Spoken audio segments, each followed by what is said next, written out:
होंगे, कुछ पदावलियां होंगी। इस प्रकार से हम लोग आनंद करेंगे। और इस उत्सव का कारण क्या है? आज के दिन एक पद लिखा गया था 1 वर्ष पहले, वृंदावन रसामृत। आप सबको उसकी प्रतियां मिल जाएंगी। कथा के विश्राम में हम वो पद गा के आज कथा को विश्राम करेंगे। वृंदावन के सप्त निधियों के प्रादुर्भाव का पद आज ही के दिन श्री गांधी धाम में गुजरात में लिखा गया था। जिनके घर पर उस पद की रचना हुई वो लोग भी सब यहां आए हैं। आप सब लोग भी खूब भाव से आज सकारात्मक सोचे। थाली गिर गई, ओहो अब शकुन हो गया, काय को कुछ और विचार करो। ठाकुर जी यूं कह रहे हैं मुंह कुछ ना खानो कछु और बना के ला इसलिए गिरी है। चलते चलते फिसल के गिर गए। ठाकुर जी कह रहे हैं तू काय को चल रहा है, तू कमरा में पड़ो पड़ो आनंद कर, तू कहीं डोले मत, इसलिए फिसल गए।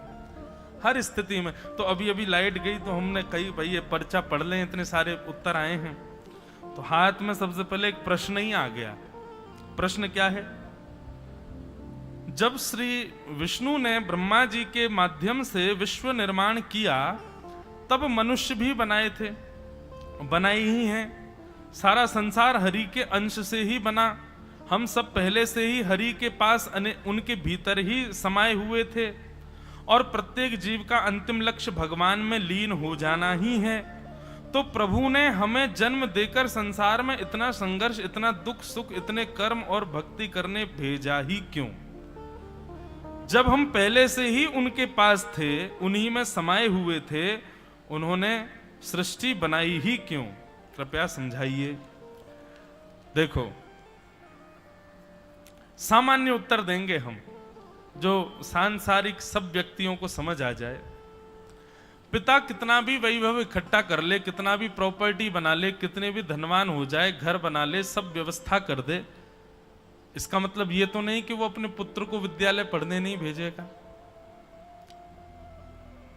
पिता ने बहुत सुंदर घर बनाया है, अच्छा बिजनेस बिल्डअप कर लिया, खूब पैसा कमा लिया, पैसे की कोई जरूरत नहीं है, क्या ऐसा पिता अपने पुत्र को विद्यालय नहीं भेजेगा पढ़ने के लिए?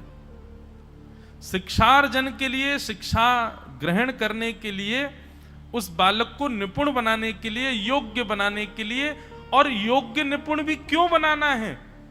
ताकि वो सबको प्रिय लगे और मुझे और ज्यादा प्रिय लगे, इसलिए पिता उसको विद्यालय भेजता है। ठीक उसी प्रकार बंधुओं, संसार एक विद्यालय है और इस विद्यालय में हम आप सब बालकों को, हम ठाकुर जी के ही हैं, हम सदा ठाकुर जी के हैं, उन्हीं के संग ही रहते हैं, उन्हीं के अंश हैं। पर इस संसार में हमको छोड़ा किस लिए गया है? ताकि इस संसार के व्यवहार से, इस संसार में लोगों के स्वभाव से, संसार में होने वाली गतिविधियों से हम सीखें और सीख करके गुरुजनों के आश्रय में रह करके उन आने वाली परीक्षाओं को पार करके और निपुण बने और योग्य बने, ताकि हमारे परम पिता श्री दत्तात्रेय दोनों भुजाएं उठा करके, अरे दोनों नहीं षड भुजा उठा करके हमको अपने कंठ से लगा दे। हमसे और प्रीति बढ़ाने के लिए, और प्रेम करने के लिए, हमको और निपुण बनाने के लिए ठाकुर जी ने हमको इस विद्यालय में भेजा है, संसार रूपी विद्यालय में। अब रही बात उसमें लिखा है तो फिर संसार में रह के कर्म आदि करके हमको पाना भगवान को ही, अरे तो विद्यालय में इसलिए थोड़ी जाते हो, हमेशा वहीं रहना है। विद्यालय की विद्या ग्रहण करके श्रेष्ठ बन करके फिर वापस घर जाना है, माता पिता के समीप जाना है। तो संसार में हम क्यों आए हैं? ये संसार एक विद्यालय है और इस विद्यालय में होने वाली जितने भी घटनाक्रम हैं, ये सब परीक्षाएं हैं। इन परीक्षाओं को हल करते हुए गुरुजनों, ये गुरुजन, ये कथाएं क्या, ये सारे ट्यूशन हैं। क्या है? ट्यूशन। जैसे बच्चे ट्यूशन पढ़ते हैं, स्कूल में तो पढ़ते ही हैं, लेकिन एक्स्ट्रा क्लास लेते हैं ट्यूशन में और जाते हैं वहां गुरुजनों से पढ़ करके फिर एग्जाम देते हैं। तो वैसे तो आपको संसार ही सिखा देगा, यहां आकर के सीखने की इतनी विशेष आवश्यकता नहीं। पर संसार से भी कई बार हम लोग नहीं सीख पाते, इसलिए संसार की उन कठिन प्रश्नों से जूझने के लिए, उन प्रश्नों का हल करने के लिए हम कथाओं में आते हैं। हम कथा सुनते हैं, गुरुजनों की आज्ञा सुनते हैं और यहां सुनकर के फिर दोबारा से संसार में जाते हैं और फिर से प्रश्नों का हल करते हैं। आप कहोगे महाराज जी इस संसार रूपी विद्यालय में किसी ने फर्स्ट रैंक पाई, सेकंड रैंक पाई, थर्ड रैंक पाई है। एक और बात है, इस विद्यालय में केवल 2 ही रैंक हैं, या तो फेल या फिर फर्स्ट। बीच वाले नहीं है, ये सेकंड, थर्ड, फोर्थ, फिफ्थ ये सब नहीं है। या तो फर्स्ट ही आओगे या फिर फेल ही हो जाओगे। फर्स्ट कौन आया? हमारे श्री नामदेव जी महाराज जी फर्स्ट आए इस संसार रूपी विद्यालय में। श्री तुकाराम जी महाराज जी फर्स्ट आए इस संसार रूपी विद्यालय में। हमारी भक्तिमती जनाबाई ये फर्स्ट आई संसार रूपी विद्यालय में। नामदेव, श्री नामदेव जी गुरु जी थे ना श्री जनाबाई के, जो जनाबाई के गुरु शायद श्री नामदेव जी ही थे, उन्हीं के यहां ही वो रहती थी। गुरुजनों के आश्रम में रहकर के जनाबाई फर्स्ट आए। तो भैया 2 ही रैंक हैं, या तो फेल या फिर फर्स्ट, पास। इसलिए ये संसार रूपी सागर में हम लोग आए हैं। ठाकुर जी ने हमको भेजा है ताकि हम ऐसा कुछ करें कि उनको और प्रिय लग सके। इसके लिए हम संसार में आए हैं। जिनका भी ये प्रश्न है उनको बारंबार प्रणाम। इदं भागवतं नाम पुराणं ब्रह्म संहितं उत्तम श्लोक चरितं चकार भगवान ऋषि। कल हम लोग सुन रहे थे कि वेद व्यास जी महाराज ने जब इतने ग्रंथ लिख दिए थे तो फिर भागवत की रचना क्यों की? बहुत ध्यान से सुनिएगा। नारद जी महाराज ने जाकर के वेद व्यास जी से कहा, व्यास जी आपने जितने भी ग्रंथ लिखे हैं, जितना कुछ भी आपने अब तक लिखे है, जितना रचना आपने की है, सब जगह आपने 4 बातों को प्रधान बताया, धर्म, अर्थ, काम और मोक्ष। लेकिन उनके लिए आपने क्या लिखा जिनको धर्म से मतलब नहीं, जिनको अर्थ से मतलब नहीं, जिनकी कोई कामना नहीं, और कहां तक कहें जो मोक्ष भी नहीं चाहते, ऐसे लोगों के लिए आपने क्या लिखा? एक बात आपसे कहें बंधुओं, हमारे वृंदावन की रीति थोड़ी सी विलग है। हमारे वृंदावन में मोक्ष की कामना नहीं करते। हमारे वृंदावन की जो भक्ति पद्धति है वो संसार में सबसे अलग है। वृंदावन की भक्ति पद्धति कहती है, हरि जी माने चाकर राखो जी, हरि जी माने चाकर राखो जी, हरि जी माने चाकर राखो जी, चाकर रहसू बाग लगासू, चाकर रहसू बाग लगासू, नित उठ दर्शन पासू, नित उठ दर्शन पासू, वृंदावन की कुंज गलिन में, वृंदावन की कुंज गलिन में, हरि की लीला गासू, हरि जी मोहे चाकर राखो जी, हरि जी मोहे चाकर राखो जी। मीराबाई कहती हमें मुक्ति नहीं चाहिए, तो बोले क्या चाहिए? बोले वृंदावन में झाड़ू लगावे की सेवा मिल जाए, जीवन पर्यंत यहाँ झाड़ू लगाते रहेंगे लेकिन यहां से कहीं नहीं जाएंगे। हमारे वृंदावन में मुक्ति की कामना नहीं है। श्री राधा रानी के पग पग पे प्रयाग जहां केशव की केली कुंज कोटि कोटि काशी है, यमुना में जगन्नाथ, रेणुका में रामेश्वर, तरु तरु पे पड़े रहत अयोध्या निवासी हैं, गोपिन के द्वार द्वार हरिद्वार बसत जहां, बद्री केदारनाथ फिरत दास दासी हैं, स्वर्ग अपवर्ग वृथा लेकर करेंगे हम क्या, जान लो हमें हम वृंदावन वासी हैं। हमें नहीं चाहिए कछु। वृंदावन की रीति अलग है। कहा करूं वैकुंठ ही जाए, हम वैकुंठ जाके करेंगे क्या? वृंदावन में जो सुख मिल रहा है, वृंदावन में जो आनंद मिल रहा है, वो वैकुंठ में मिलेगा क्या? हाँ, उससे ज्यादा मिल जाएगा, लेकिन हमको ज्यादा चाहिए ही नहीं, हमको तो उतना ही चाहिए जितना वृंदावन में मिल रहा है। हमें तो वृंदावन चाहिए। नारद जी महाराज कह रहे हैं, बोले भगवान, धर्म, अर्थ, काम और मोक्ष, ये चार चतुर्विध पुरुषार्थ संसारी लोग पालन करते हैं। जो ठाकुर जी के हो चुके हैं, जो वैष्णव हो चुके हैं, जो भक्ति पथ के अनुगामी बन चुके हैं, उन लोगों के लिए आपने क्या लिखा? कुछ भी नहीं। जो प्रेम के पथिक हैं, उन प्रेम के पथिकों के लिए आपने क्या लिखा? कुछ भी नहीं। इसलिए मेरी आपसे प्रार्थना है, थोड़ा ध्यान लगाइए, चिंतन करिए, और चिंतन करके अब ऐसा कोई ग्रंथ लिखो जिसके श्रवण के पश्चात, जिसके वाचन के पश्चात, जिसके कथन के पश्चात कृष्ण के प्रति श्रद्धा नहीं, कृष्ण के प्रति प्रेम हो। भगवान के प्रति श्रद्धा नहीं, भगवान के प्रति आस्था नहीं, भगवान के प्रति प्रेम हो। माफ कीजिएगा बंधु, श्रद्धा और आस्था ये सांसारी लोगों की होती है, जो कामना पूर्ति के लिए ठाकुर जी के पास जाते हैं, जो धर्म निवृत्ति के, धर्म के कार्य पूर्ति के लिए ठाकुर जी के पास जाते हैं। पर हम तो वृंदावन वासी हैं, हम ठाकुर जी के पास कछु मांगवे देवे ना जामे, हम तो प्रेम के लिए ठाकुर जी के पास जाते हैं।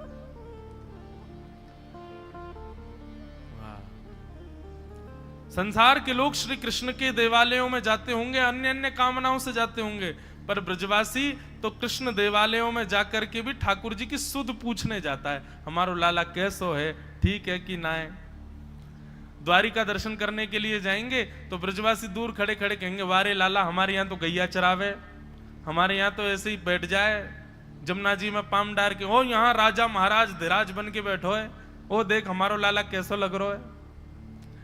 जगन्नाथपुरी में जाएंगे, ब्रजवासी जाकर के जगन्नाथपुरी में कहेंगे, बोले लाला, हमारे यहाँ तो मक्खन मिश्री खावे, घर ते चोरी कर करके खा जाए, और यहाँ देख ऐसी बड़ी बड़ी हंडीन में दाल भात खा रहा है, अरे दारी के तेरो पेट खराब हो जाएगा, इतना मत खाए कर। ऐसे ब्रजवासी। एक जगह तो प्रसंग आता है कि अब भी ऐसा होता तो होगा, कोई अनुभव करता नहीं है, पर एक जगह मैंने पढ़ा था कि श्री जगन्नाथ भगवान एक दिन बड़े प्रसन्न, महाराज यहां पुजारी जैसे ही श्रृंगार करने के लिए गया तो ठाकुर जी का जो ब्रह्मवेदी पर स्वरूप था वो ऐसे झूमने लगा, ऐसे मचल रहे थे ठाकुर जी, और बड़े रज रज के अपना श्रृंगार करा रहे थे। बाकी के दिन तो श्रृंगार गिरता रहता है ठाकुर जी का, लेकिन आज तो ठाकुर जी एक एक बार में पूरा श्रृंगार अपना धारण कर रहे थे। पुजारी जी ने कही, बोले जय जय, आज तो बड़े प्रसन्न हो, कहा बात है। उस समय की बात, जब रोड नहीं थे, इतने साधन नहीं थे, जंगल थे पूरे, पैदल यात्रा करते थे बैलगाड़ियों में। जय जय, बड़े प्रसन्न हो आज तो, कहा बात है। अब मैं तो ब्रजभाषा बोल रहा हूं, अब उड़िया में ही बोला होगा उन्होंने तो श्री जगन्नाथ भगवान से, आज बड़े प्रसन्न हो, क्या बात है। तो श्री जगन्नाथ जी कहने लगे, बोले अभी अभी वृंदावन से कुछ भक्तों की टोली मेरे दर्शन करने के लिए जगन्नाथपुरी आ रही है, अब मुझसे इंतजार नहीं हो रहा, मैं बस ये विचार कर रहा हूं, अब इतना बढ़िया श्रृंगार करो, मैं इतना सुंदर लगूं, मेरा भोग भी खूब बढ़िया से लगाना, और सुनो उनकी बढ़िया व्यवस्था कर देना, उनके लिए गद्दे आदि की सब व्यवस्था व्यवस्थित कर देना, बढ़िया प्रसाद बनाना, 3-4 दिन लगेंगे। अरे भगवान, अब ये 4 दिन कैसे निकलेंगे मेरे तो मुंह पे तो डटो ही नहीं जा रहा, जल्दी से ब्रजवासी आ जाए, और सुनो वो जैसे ही आवे ना, उनको यहाँ ब्रह्मवेदी के ऊपर ले आना और ला करके मेरे अंग से ऐसे गले लगवा देना मेरे, मैं उनको गले से लगा लूंगा, प्रसन्न हो जाऊंगा। पुजारियों के नेत्रों में आंसू आ गए, बोले कि ठाकुर जी कभी कभी बुरा नहीं मानना, पर संशय होता है कि हम भक्त हैं कि आप भक्त हो, हम भक्ति करते हैं कि आप भक्ति करते हो, हम प्रेम करते हैं कि आप प्रेम करते हो। श्रीमद् भागवत में स्वयं श्री कृष्ण कहते हैं, अहम भक्त पराधीन। बंधुओं, स्वयं को भक्त कह करके अपने ऊपर अभिमान करने वालों, सावधान हो जाइए, आप भक्त नहीं हैं, ठाकुर जी हमारे भक्त हैं। हमारे ब्रज में गाँव में, मैं भक्तन को दास और भगत मेरे मुकुट मणि, मैं तो भक्तन को दास हूं और ये भक्त मेरे मुकुट मणि हैं। ऐसा प्रेम ठाकुर जी करते हैं। श्री नारद जी महाराज कहने लगे, अब यहां धर्म कर्माबाई अपने घर में भोजन बनाती है, बिना नहाए धोए बनाती है, दातुन करते करते झूठी दातुन के पिछले भाग से खिचड़ी चला देती है। स्वयं जगन्नाथ भगवान दौड़ करके जाते हैं उसकी खिचड़ी खाने के लिए। धर्म संस्थापनार्थाय संभवामि युगे युगे, धर्म की स्थापना करने वाले स्वयं जगन्नाथ भगवान यहां पर बिना नभी धुबी और ऐसे ही झूठे भाव से बना रही भोग, उसके यहां भोजन पाने चले जा रहे हैं। धर्म खुद ही तोड़ दे रहे हैं ठाकुर जी, सारे नियमों का उल्लंघन स्वयं ही कर दे रहे हैं। किसके लिए? प्रेम के वश। हाँ? श्री जयदेव महाप्रभु के गीत गोविंद के विषय में आता है, भक्तमाल जी में कथा आती है कि श्री जगन्नाथ प्रभु एक दिन सुबह सुबह जैसे कपाट खुले तो पुजारियों ने क्या देखा कि श्री जगन्नाथ भगवान के वस्त्र उधरे पड़े हैं, फटे पड़े हैं, छिले पड़े हैं, जगह जगह श्री जगन्नाथ प्रभु को छोटे छोटे कांटे लगे हुए हैं। पुजारियों ने जाकर के चरण पकड़ लिए, बोले महाप्रभु क्या हुआ, आपके वस्त्र कैसे फट गए और ये आपकी इस प्रकार की स्थिति कैसे हो गई? महाप्रभु जी कहते हैं, बोले मुझे गीत गोविंद बहुत पसंद है और कहीं भी कोई भी गीत गोविंद का गान करता है ना तो सारे काम छोड़ के सुनने चला जाता हूं। ये जगन्नाथपुरी के पास के गांव में एक माली की बेटी है, वो बैंगन के खेत में घुस कर के गीत गोविंद गा रही थी। अब वो गीत गोविंद जब गा रही थी मुझसे रुका ही नहीं गया, मैं दौड़ करके गया तो वहां खेत में इतने सारे कांटे थे, उनसे मेरे वस्त्र फट गए, उनसे मेरे हाथ पांव छिल गए। मैं तो उसको सुनने के लिए गया था।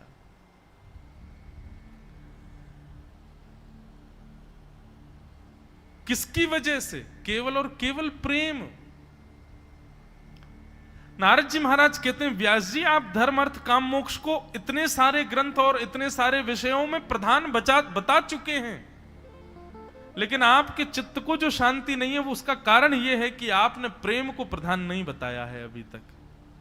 मेरी आपसे प्रार्थना, अब जिस ग्रंथ का निर्माण करो इसमें धर्म अर्थ काम मोक्ष को बाहर हाथ जोड़ के खड़े रहने दीजिएगा, यहां पर ऐसा ही वर्णन कीजिएगा जिसमें प्रेम प्रधान हो, तब आपके चित्त को शांति मिलेगी। हमारे अष्ट सखाओं में एक सखा गाते हैं, कोई राग लो दूसरा, बहुत सुंदर भाव कहते हैं। माण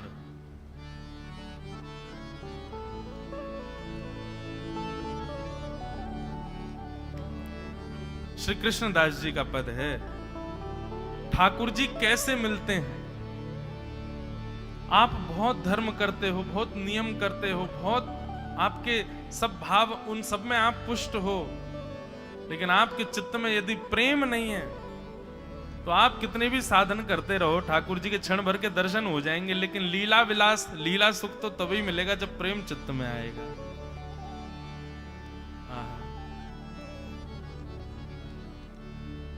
प्रीत ही सौंपई है प्रीतम, प्रीत ही सौंपई है प्रीतम, प्रीत ही सौंपई है प्रीतम,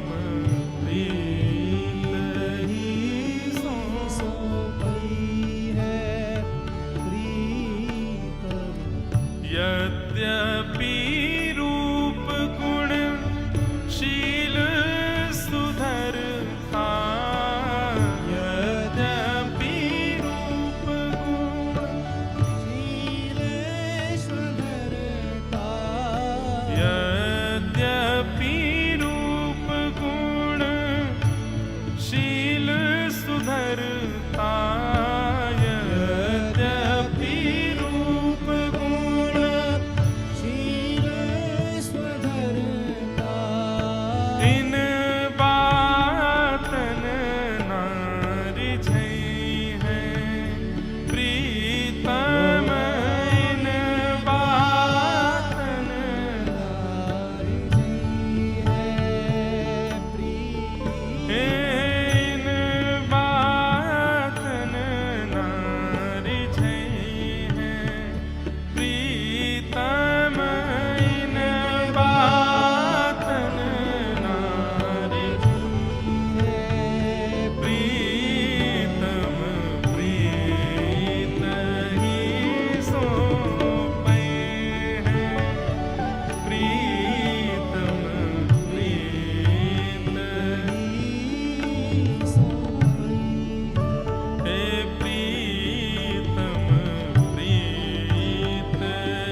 पै हैं प्रीतम,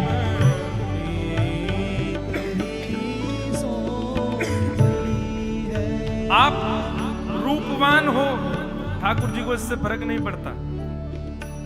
आप गुणवान हो, बहुत सारे अच्छे अच्छे गुण हैं आपके अंदर, ठाकुर जी को इससे फर्क नहीं पड़ता। आप शीलवान हो, इससे भी ठाकुर जी को कोई अभिप्राय नहीं है।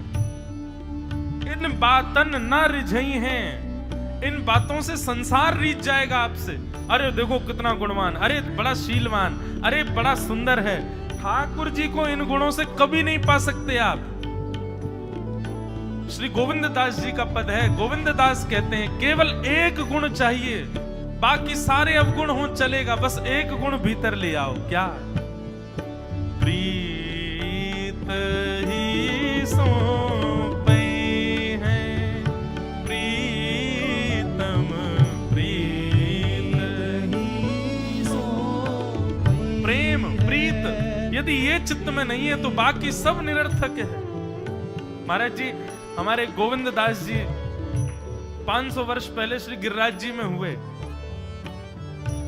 और इनके साथ ठाकुर जी खेलते थे। श्री गिरिराज जी मंदिर छोड़ करके आते थे। हमारे यहाँ ब्रज में आज भी नियम है कि दोपहर में 12 बजे ठाकुर जी का मंदिर बंद हो जाते हैं सब जगह। 12-1 बजे सारे मंदिर बंद हो जाएंगे वृंदावन में। ठाकुर जी सोते नहीं है, ठाकुर जी गैया चराने जाते हैं। वृंदावन में तो बनचारी है ना ठाकुर जी, इसलिए गैया चराने गए ठाकुर जी।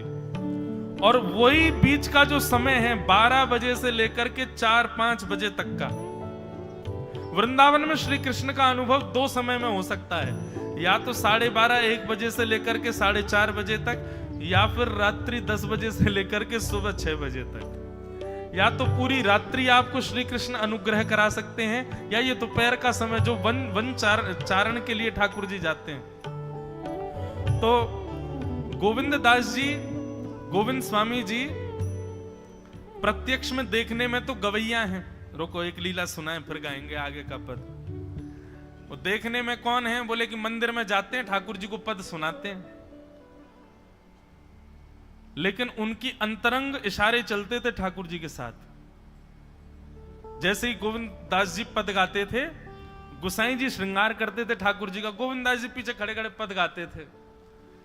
तो जैसे ही गुसाई जी श्रृंगार करते करते थोड़ा श्रृंगार लेने के लिए नेक दूर जाते, ठाकुर जी ऐसे खड़े खड़े नीचे से एक मोती उठाते, मोती उठा के ये मारते टक के गोविंद दास के सिर पे। और जैसे ही गोविंद दास के सिर पे लगती, गोविंद दास कहते माने ना दारी की तो बताऊं, रुक जा। जैसे ही वो मोती लेकर के वापस गोविंद दास मारते, तब तक गुसाई जी वापस आ जाते। और गुसाई जी के आते ही वो मोती ठाकुर जी की जगह गुसाई जी में जाके लग जाता। गुसाई जी कहते हे गोविंदा, तू ठाकुर जी को मोती मार रहा है? गोविंद दास बोले मेरो माथो देखियो, ये गुम्माटो फूल को ये आपके लाला ने मारो मोए। आपको लाला ऊधम मचावे वो ना दिखाई दे आपको, और मैं नेक कछु कह दूं सो मुंह पे चिल्ला रहे हो, मुंह पे बरस रहे हो, या समझा लो बहुत ऊधम मचावे ये। ऐसी लीला करते। गुसाई जी के नेत्रों में आंसू आ जाते। बोले गोविंदा तू कितनो भाग्यशाली, तेरे संग ठाकुर जी लीला करें। गोविंद दास के साथ ऐसी ऐसी लीला करते महाराज। एक बार ठाकुर जी गोविंद दास से बोले ए गोविंदा, बोले हाँ मेरो दाल बाटी खावे को मन हेरो है। आप लोग दाल बाटी जानते हैं? महाराष्ट्र में खाते हैं दाल बाटी हैं? राजस्थान की बढ़िया, राजस्थान हमारे ब्रज में खूब खाते हैं दाल बाटी चूरमा, जो खाए सो सूरमा। तो दाल बाटी चूरमा। ठाकुर जी बोले ए गोविंदा, ऐसे ही बोलते थे, बोले मोए दाल बाटी खानी है। गोविंदास बोले 56 भोग बनते हैं रसोई में। अपरस में मुंह पे पट्टी बांध करके महाराज रसोईया बनाता है। अपरस में यमुना जी का जल आता है वहां से, वृंदावन से, उसके जल में सुंदर प्रसादी बनती है। इतने सुंदर शुद्ध भोजन को छोड़ के यूं कह रहे दाल बाटी खानी है। ठीक है मैं आज बोल दूंगा रसोई घर में बनवा देता हूं। बोले ना रसोई की ना खानी तो?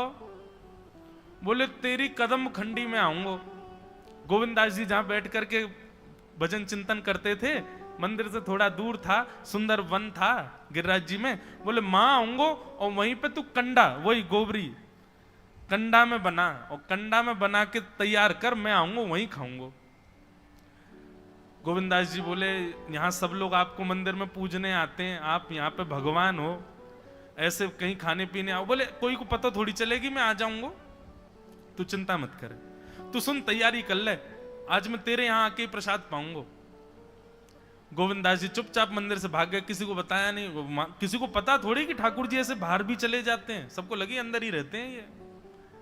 गोविंदास जी दौड़ करके गए, बढ़िया कंडा में बढ़िया उपले उपले लगा करके, महाराज बाटी बनाई, दाल चढ़ा दी, सुंदर, ठाकुर जी आएंगे पाने। एक पंथ दो काज, ठाकुर जी को दो लीलाएं एक साथ करनी थी, एक तो गोविंददास के संग सुख लेना है, और एक झाड़ू लगाने वाला गिरिराज जी की तलहटी में झाड़ू लगाता था, उसको मंदिर में प्रवेश नहीं करने देते थे लोग, तो वो बेचारा बाहर खड़ा खड़ा ही दर्शनार्थियों से पूछता था कि ठाकुर जी दिख कैसे रहे हैं, मुझे ये बता दो। दर्शनार्थी आकर के बताते थे नीली ठाकुर जी ने बाघा पहना है, गले में मोतियों की माला है, मकराकृत कुंडल है, ऐसा टिपारा ठाकुर जी के सिर पर रखा है, और ऐसा ठाकुर जी का श्रृंगार है। तो वो बाहर खड़ा खड़ा नेत्र बंद करके सुन सुन करके ही अपने चित्त में एक झांकी बना लेता था, और मन में सोचता था ऐसे दिख रहे होंगे ठाकुर जी। पर रोज प्रार्थना करता था, नाथ मुझे लगता है इस जन्म में तो आप मुझे कभी नहीं दिखोगे, भगवान इस जन्म में तो मैं आपके योग्य नहीं हूं, पर मेरे पर बस इतनी कृपा कर दो कि अगला जन्म मुझे दीजिएगा, तो कुछ नहीं तो चेंटी बना देना, तो चेंटी बन करके मैं आपके 56 भोग में ही आ जाऊंगा, भीतर आके आपका दर्शन कर लूंगा, लेकिन मुझ पर अनुग्रह कर देना। ठाकुर जी उसके इस भाव से इतने रीझ गए। गोविंददास को बोला था कि दाल बाटी खाने आएंगे, अब मंदिर बंद करके सब तो चले गए वहां से, सब लोग भोजनालय में भोजन प्रसाद पाने लगे। ठाकुर जी मंदिर से निकले अचक करके बाहर, गिरिराज पर्वत के ऊपर विराजते थे। जैसे ही बाहर निकल करके आए तो गिरिराज पर्वत के नीचे ही वही झाड़ू लगाने वाला, उन नेत्रों से आंसू बह रहे थे। ठाकुर जी का चिंतन कर रहा था, आज ठाकुर जी ऐसे दिख रहे हैं, आज नीली पोशाक पहनी है, सिर पर चांदी का मुकुट पहना है, ठाकुर जी ने आज गुलाब का इत्र लगाया है, ठाकुर जी के ऐसे ऐसे मकराकृत ठाकुर जी के कटाक्ष, वो सब चिंतन कर रहा था। ठाकुर जी नीचे उतर करके जाने लगे, इतने में ही ठाकुर जी ने लीला करी और जोर जोर से ठाकुर जी चिल्लाने लगे, अरे जल्दी ते आइयो, देखियो मेरे पाम में कांटो लग गयो, अरे जल्दी ते कोई आओ या कांटे को निकारो, मुझको तो बहुत दर्द है रो है, अरे भैया जल्दी आओ जल्दी आओ।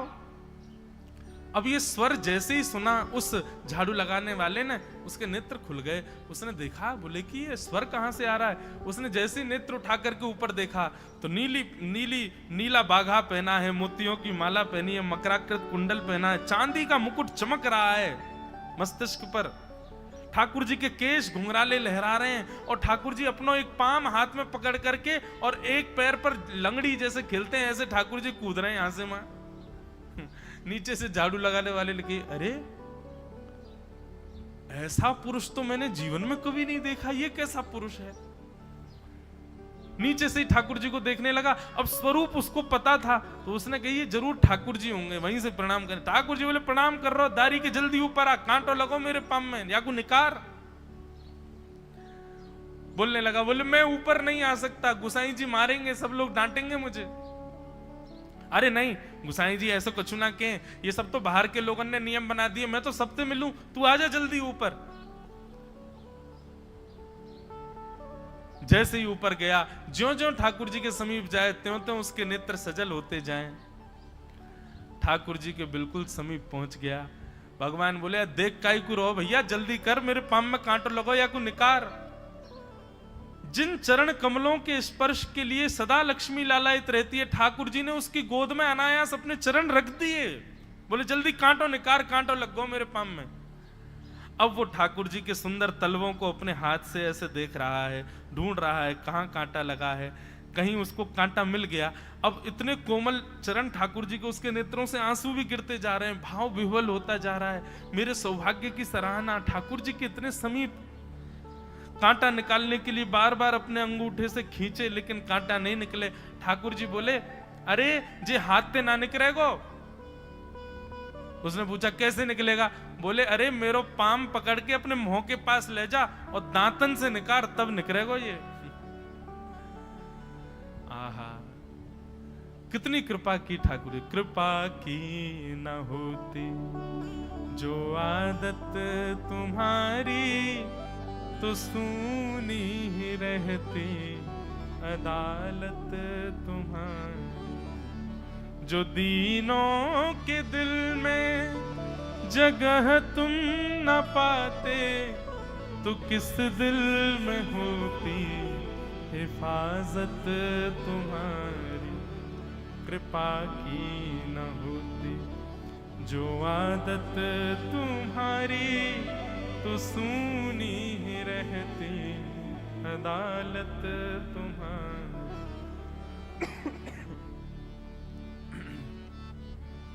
कितनी कृपा। उसने कांटा निकाला मुख से। ठाकुर जी बोले अब चल, मुंह से चलो ना जा रहा। गोविंद दास ने अपनी कदम खंडी में दाल बाटी बनाई है, मुंह ले चल वहां पे। बोला कैसे लेके चलूं? बोले तेरे कंधान पे बैठ जाऊंगा मैं। और ठाकुर जी ने अपने दोनों पांव ऐसे लटका लिए उसके यहाँ पे और सिर पकड़ करके उसके ऊपर ही बैठ गए। बोले चल ले चल मुंह को। वो तो महाराज बेहोशी सी हो रही है, उसको विश्वास ही नहीं हो रहा ठाकुर जी मेरे संग इतनी बड़ी लीला कर रहे हैं। गोविंद दास की कदम खंडी में पहुंचने से पहले उस बालक ने ठाकुर जी गोविंद दास जी मुझे बहुत मारेंगे, अगर उनको पता चल गई मैंने आपको छू लिया है तो मुझे बहुत डांटेंगे। आप एक काम करो, अब यहां से आप पैदल चले जाओ, मैं यहीं खड़ा हूं। ठाकुर जी बोले यहीं खड़ो रही हो, तेरे काजी दाल बाटी लेके आऊंगा मैं। ठाकुर जी पहुंच गए गोविंद दास के पास। आहा, जो ठाकुर जी अचल दिखते हैं सबको मंदिर में, वो सचल दिखते हैं गोविंद दास को। कितनी बड़ी कृपा। गोविंद दास के यहाँ ठाकुर जी पहुंच गए और पहुंच करके ठाकुर जी बोले चल गोविंदा जल्दी खवा, मुझको तो बहुत जोर की भूख लगी है। गोविंद दास बोले हाँ हाँ बिराजो। सुंदर व्यवस्था कर दी। ठाकुर जी बैठ गए और बैठ करके सामने पत्तल पर महाराज बाटी रखी, दाल रखी, चूरमा रखी, चटनी रखी, सब बढ़िया सुंदर सजा दी। अब ठाकुर जी पा रहे हैं, प्रेम से पाते जा रहे हैं और पाते पाते बीच में गए और ला और जल्दी ला, भूख लग रही है मुझको। गोविंद दास बोले पहले इनको तो खा लो। अरे ना तू जाने ना है मंदिर में मेरो भूख कैसे लगे? थाली में 2 रोटी और ये सब्जी, इनते मेरो भूख पेट थोड़ी भरे। मेरे सामने तो सबरी सामग्री धर दो, मेरो जो मन होगा मैं उठा उठा के पाते जाऊंगा। अरे गोविंदा जल्दी जल्दी लेके आ। अब गोविंद दास जी पीछे मुड़ करके बढ़िया सुंदर बाटी वाटी सेकें। इतने में ठाकुर जी क्या करें, एक बाटी तो खा जाएं और दूसरी बाटी उठा के अपनी जेब में धरते जाएं। वो संग आयो वाक्य काजी लेके जानी है।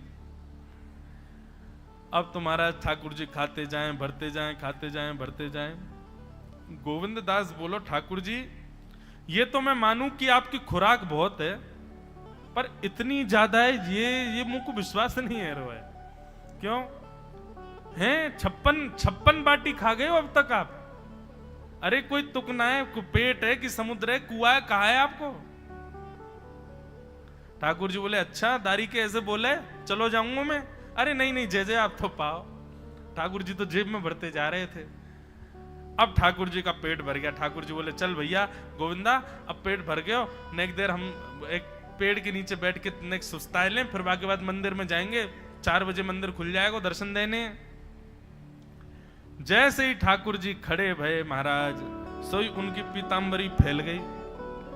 पीतांबरी फैली। गोविंदास बोले जय जय ये बाटी खाए के आप इतनी जल्दी मोटे कैसे है गए? ये पेट आपको है तो सही, लेकिन ये इतना चौड़ो कैसे है गो? और पेट कोई खावे तो वो आगे की तरफ निकल रही है, ये कोने में कैसे निकल रहा है? ये दोनों तरफ पेट बाहर कैसे आ रहा है आपको? ठाकुर जी बोले ना कछु ना कछु, नहीं दिखाओ। अब तो महाराज गोविंदास ने पकड़ के जैसे पकड़े तो अंदर से बाटी निकल आई। जे बाटी कौन के काजे भर के ले जा रहे हो? सही बताइयो लाला, कौन के काजे? कोई और सखा बना लियो तुमने मेरे अलावा? गोविंदास जी बाहर गए। बाहर जाकर के देखा तो एक वृक्ष के पीछे वो झाड़ू लगाने वाला बैठा था। अच्छा तो अब जे आपको सखा बन गए, जे आपको मित्र है गयो, या के काजे बाटी भर के ला रहे हो? ठाकुर जी कहे अच्छा अरे भैया ठीक है, अब तू सबंत कह मत दियो कि मैं या के संग आयो, या के संग खेलूं। अरे बेचारो बड़ो प्रेम करे मोते, ये भूखो बेचारो, मैंने सोची या के काजे बाटी ले चलूं। गोविंद दास जी के चित्त में एक क्षण के लिए तो यह भाव आ रहा है कि ठाकुर जी कितने प्रेमी हैं, लेकिन बाहर से कैसा दिखा रहे हैं? बोले स्वयं ने इतने सारे ग्रंथ निर्माण करा दिए, 4 वेद लिखवा दिए, उन पुराणों में शुद्धि, पवित्रता, अपरसता, सबके इतने नियम बना दिए, और खुद क्या कर रहे हो? हैं? कोई के सिर पर बैठ के घूम रहे हो, कहीं जा रहे हो, कछु भी खा रहे हो।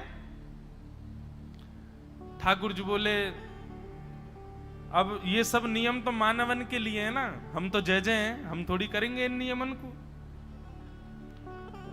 बोले चुपचाप चलो और आचमन करो, शुद्धि करो, तब जाइयो मंदिर में।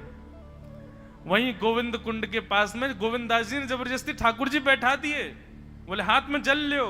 ठाकुर जी जल लेकर के बैठे, बोले अब करो अपवित्र पवित्रो वा सर्वावस्थांगतो पिवा। ठाकुर जी आचमन कर रहे हैं, अपनी पवित्र कर रहे हैं ऊपर से लेकर नीचे तक। इतने में ही गोविंद दास बोलते बोलते बोलते बोलते पीछे के गए और ठाकुर जी की पीठ पे जाकर के एक धक्का दियो महाराज, पूरे ठाकुर जी डुबा दिए कुंड में। ठाकुर जी पूरे ऊपर से नीचे तक भीज गए। ठाकुर जी बोले दारी के तेरी शिकायत करूंगो, गुसाई जी तो कहूंगो तू ऐसे करे मेरे संग। गोविंदास बोले मैं बता दूंगा तुम कौन कौन के कंधान पे चढ़ के घूमो। आप मंदिर के लिए इतना नियम बना रखो है, नहा के आओ, धो के आओ, हाथ पांव खासा करके आओ, और कुछ अपवित्र वस्तु मत छीलेना, अपरस में रहना, गीला वस्त्र तन पे होना चाहिए। आपकी सेवा के लिए इतने नियम, और खुद क्या कर रहे हो? ऐसे गोविंद दास वो कह रहे हैं सतकुल जन्म कर्म शुभ लक्षण इन बातन ना रिझई है। एक बात लिख लीजिए बंधुओं, जिन जिन भावों से, जिन जिन प्रकारों से संसार आपसे रीझता है, या आप भी संसार में किसी से रीझते हो, वे समस्त प्रकार ठाकुर जी को प्रसन्न करने के लिए नहीं हो सकते। आकर्षण संसार में जिसके भी प्रति जिस भाव से हो रहा है, वह भाव ठाकुर जी की प्रसन्नता के लिए कभी नहीं हो सकता। ठाकुर जी को तो प्रेम युक्त चाहिए, कुछ भी हो। जैसे सब्जी हो, सामग्री हो, रोटी हो, सब में घी होना चाहिए, तभी भोजन स्वादिष्ट होता है। ऐसे ठाकुर जी को निवेदित करने वाली कोई भी वस्तु हो, यदि प्रेम विहीन है तो ठाकुर जी स्वीकार नहीं करेंगे। प्रेम तो चाहिए। नारद जी महाराज कहते हैं, बोले व्यास जी आपने जितने भी ग्रंथ लिखे हैं धर्म अर्थ काम मोक्ष की प्रधानता बताते हैं, आप ऐसे ग्रंथ का निर्माण करो जो प्रेम को प्रधान बताता हो, जिसके श्रवण और कथन के पश्चात ठाकुर जी प्रिय लगने लगे, ऐसा विषय सुनाओ, रचना करो, समाधि लगाओ। समाधि में बड़ी ताकत है। नारद जी महाराज अपने पूर्व जन्म की कथा सुनाते हैं, और पूर्व जन्म की कथा सुनाते हुए कहते हैं, बोले मैं एक दासी पुत्र था। हमारी माता जी घर घर में जाती थी और कुछ कार्य करती थी। एक बार हमारे गांव में चातुर्मास के लिए कुछ संतों का आगमन हुआ। मेरी माताजी उन संतों की सेवा में मुझको भी लेके जाती थी, छोटा सा बालक में जाता था। अब संतों के चातुर्मास में सेवा करके मेरी इतनी रति हो गई कि उन संतों के संग रहना ही मुझको सुख लगने लगा। 4 महीने बाद जब संत वहां से जाने लगे तो मैंने संतों के चरणों में निवेदन करते हुए कहा कि मुझे भी संग ले चलो। तब संतों ने कहा, बोले मां से आज्ञा लो, माता पिता आज्ञा करें तो ही आप चलना। मां से पूछने गए तो मां ने मना कर दिया, बोले कि मैं बुढ़ापे की स्थिति में हूं, इकलौता मेरा यही पुत्र है, इसको भी संत के रूप में भेज दूंगी, मैं कैसे जीऊंगी। संतों ने नारद जी महाराज से कहा, बोले देखो अभी मां आपकी वयोवृद्ध हैं, अब एक काम करो, जब तक मां विराजमान है तब तक इनकी सेवा को ही भक्ति मानो, इनकी सेवा को ही भक्ति का स्वरूप दे दो। बंधुओं, कई लोग ऐसा प्रश्न करते हैं परिवार के प्रति, अपने परिवार के कुछ लोगों के प्रति कि वो हमको भक्ति नहीं करने देते, और वो ऐसा संबंध है कि उसका त्याग भी नहीं कर सकते, चाहे माता पिता हो, चाहे पत्नी का हो, चाहे अन्य किसी भाव का हो। क्या करें? उसका निर्वहन कुछ समय तक करना चाहिए। प्रयास करो कि आपके भाव को वो स्वीकार कर लें। लेकिन किसी समय पर यदि स्थिति ये पहुंच जाए कि अब स्वीकार हो ही नहीं रहा है, अब वो किसी भी रूप में आपको भगवत भाव से विमुख ही कर रहे हैं, तब गोस्वामी जी की ये पंक्ति जो उन्होंने मीराबाई को लिख करके दी है, जाके ही अन राम वै देहि तजिय ताहि कोटि वैर सम यद्यपि परम स्नेहि।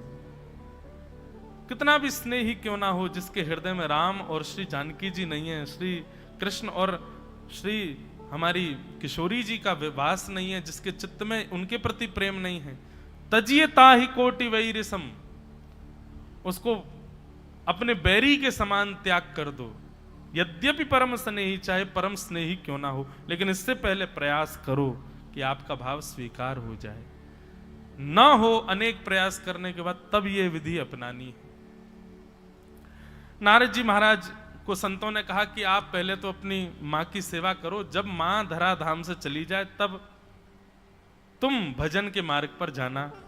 संतों ने नारद जी महाराज को एक श्लोक बता दिया, नमो भगवते तुभ्यं वासुदेवाय धीमहि प्रद्युम्नाय अनिरुद्धाय नमः शंकर्षणाय च ओम नमो भगवते वासुदेवाय। ये 12 अक्षर मंत्र है। ठाकुर जी की प्राप्ति का, ठाकुर जी की प्रसन्नता का, ठाकुर जी की दर्शन का सबसे श्रेष्ठ उपाय इस मंत्र में विद्यमान है। नारद जी महाराज को संतों ने ये मंत्र प्रदान कर दिया और कहा कि अब प्रतीक्षा करो, जब तक मां है तब तक सेवा को ही भक्ति मानो। नारद जी महाराज खूब अपनी मां की सेवा करते थे। एक दिन आया, उनकी मां ने अपने प्राण त्याग दिए। नारद जी बोल रहे हैं कि मैं बहुत रोया, अपने पूर्व जन्म की कथा सुना रहे हैं। इतना रोया व्यास जी, पर मेरे नेत्रों से निकलने वाले आंसुओं में अंतर था। एक नेत्र से ठंडे आंसू आए, दूसरे नेत्र से गर्म।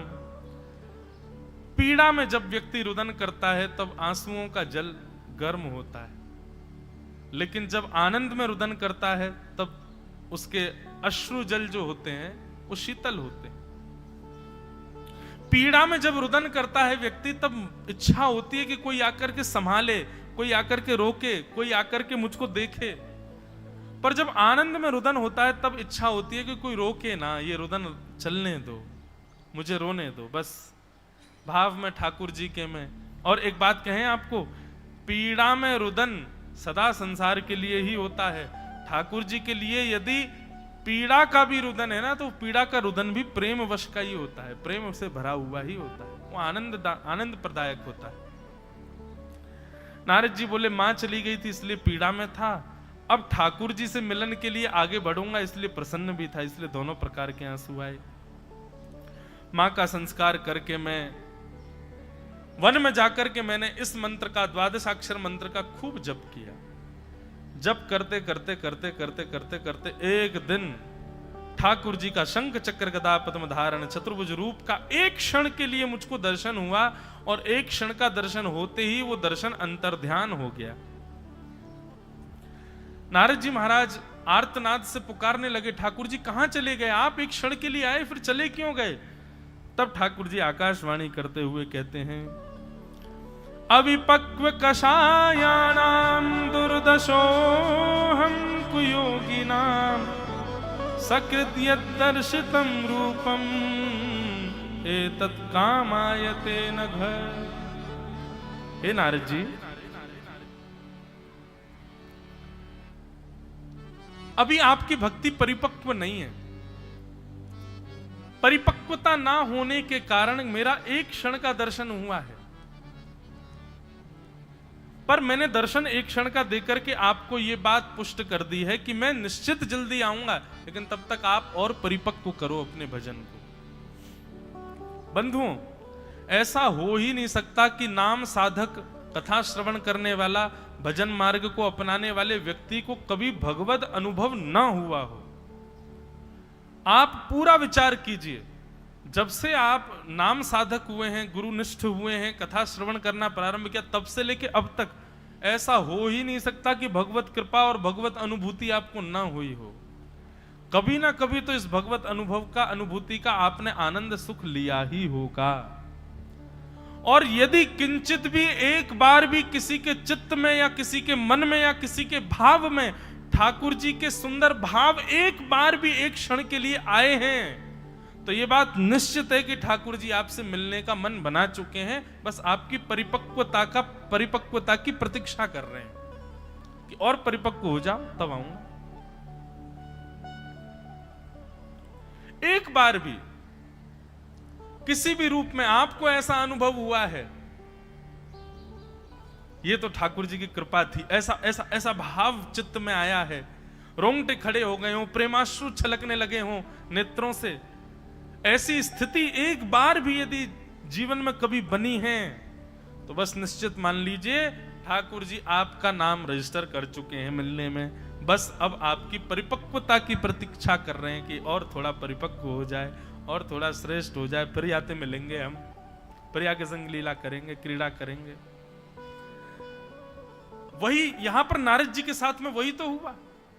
नारद जी महाराज को एक क्षण के लिए दर्शन देकर ठाकुर जी कह रहे हैं कि मैंने एक क्षण का दर्शन इसलिए दिया कि मैं तुमको प्रमाण दे रहा हूं कि मैं भी तुमसे मिलूंगा, लेकिन अभी तुम परिपक्व नहीं हो और भजन करो। नारद जी बोले उसके बाद तो मैंने इतना भजन किया, इतनी साधना की, इतना भजन किया, इतनी साधना की कि साधना करते करते करते करते करते करते पूरा जीवन मैंने ठाकुर जी के नाम जप में ही निकाल दिया, और बस इस प्रसन्नता में कि वो मिलेंगे वो मिलेंगे वो मिलेंगे, करते करते साधन करते करते नाम जब एक दिन मैंने अपने प्राणों का त्याग कर दिया। और जब मेरे प्राण चले गए तो जब मैं पुनर्अवतरित हुआ तो व्यास जी जब मुझको रूप प्राप्त हुआ तो ठाकुर जी ने मुझे इतना प्रिय बना दिया, इतना समीप बुला लिया कि अब मैं नारद के रूप में देखा जाने लगा हूं। ये वही बालक है जो एक दासी का पुत्र था, ये वही बालक है जो संतों के आगे पीछे घूमता था, ये वही बालक है जिसने अपनी मां की अंतिम सेवा के पश्चात वन में जाकर के भजन किया, और ये वही बालक है जिसको एक क्षण के लिए ठाकुर जी दिखे थे, और ये वही बालक है आज नारद बन के 24 घंटे ठाकुर जी का दर्शन करता हूं मैं। और केवल नारद जी की इतनी उपयोगिता नहीं है, ठाकुर जी किसी से भी मिलने का मन बनाते हैं तो सबसे पहले नारद जी से पूछते हैं तुम बताओ मिले कि नहीं। नारदो देव दर्शन, जैसे मान लो ठाकुर जी का मन हो जाए कि मुझे इससे मिलना है, ये व्यास जो कथा कर रहा है इससे मिलना है, तो पहले नारद जी को ठाकुर जी बुलाएंगे, उनसे कहेंगे सुनो हम थोड़ा मन बना रहे हैं इससे मिलने का। एक प्रकार से ये कह दें तो भगवान के सलाहकार हैं श्री नारद जी, सोचो। तब नारद जी कहते अच्छा इससे मिलेंगे आप? बोले हाँ। कुछ देर प्रतीक्षा करो ठाकुर जी, जरा मुझे इसकी परीक्षाएं लेने दो, मैं जाके देखता हूं ये कैसा है कैसा नहीं है। तब बंधुओं उसके जीवन में आने वाले साधु सन्यासी महात्मा संत वैष्णव या जो भी उसके जीवन में आ रहे हैं, उसके वैष्णव होने के बाद वे सब उसकी परीक्षा ले रहे हैं। कोई उससे तेज आवाज में बात करेगा, अब तेज आवाज सुनकर के उसको बुरा लग जाए, रोने लग जाए, नारद जी कहेंगे फेल, इससे नहीं मिलना, ठाकुर जी सहन करना ही नहीं आता इसको, तो जरा सा इससे थोड़ा तीव्र आवाज में बोल दो ये तो रो जाता है। उसकी मन की इच्छा के विपरीत कोई वस्तु उसको प्राप्त हो जाए, उससे व्यथित हो जाए, नारद जी फेल कर देते हैं। तो इसलिए भक्ति के पथ पर जब आप चलने लगो तो बस ये विचार कर लेना कि आपकी अब परीक्षा नारद जी ले रहे हैं। किसी भी प्रकार के अपयश अपमान अयोग्यताएं दुख संकट पीड़ा आदि ये सब जो भी हैं इनसे विचलित नहीं होना है, इनसे व्यथित नहीं होना है। विचलित व्यथित और कहीं घबरा गए उन स्थितियों से तो नारद जी आपको फेल कर देंगे, ठाकुर जी से कह देंगे इससे नहीं मिलना आपको। लेकिन यदि सबको पार कर लिया तो मीराबाई की तरह आपको भी मिले। मीराबाई कितने, अरे मीराबाई के सब सारे भक्तों को देख लो, सबके जीवन में कितने कष्ट, कितनी आपत्ति विपत्ति, कितने संकट, सबको पार कर गए तभी ठाकुर जी मिले, तभी ठाकुर जी जीवन में आए, तभी ठाकुर जी ने अनुग्रह किया। इसलिए भैया, और मैं इस बात को दावे से कह सकता हूं कि यहां अभी दत्त धाम में बैठे हुए पीछे वाले श्रोता से लेके व्यास मंच पर बैठे हमारे चारों वेदों के पाठ कर रहे समस्त आचार्यगण गुरुजन, यहां इस परिसर में बैठे हर एक व्यक्ति को आज तक की आयु में ठाकुर जी का एक नहीं अनेक बार अनुभव हुआ है, उनकी कृपा का, उनकी अनुभूति हुई है। किसी ना किसी रूप में आपने वो अनुभव किया है कि ये परम सत्ता के द्वारा ही की गई थी योजना, ये हमारे बस की नहीं थी। तो इसका मतलब क्या है, मैं और सहित आप लोग, हम सबसे ठाकुर जी मिलवे को मन बना चुके हैं, बस हमारी परिपक्वता का विचार कर रहे हैं, प्रतीक्षा कर रहे हैं। हम परिपक्व हों तो वो हमसे मिले।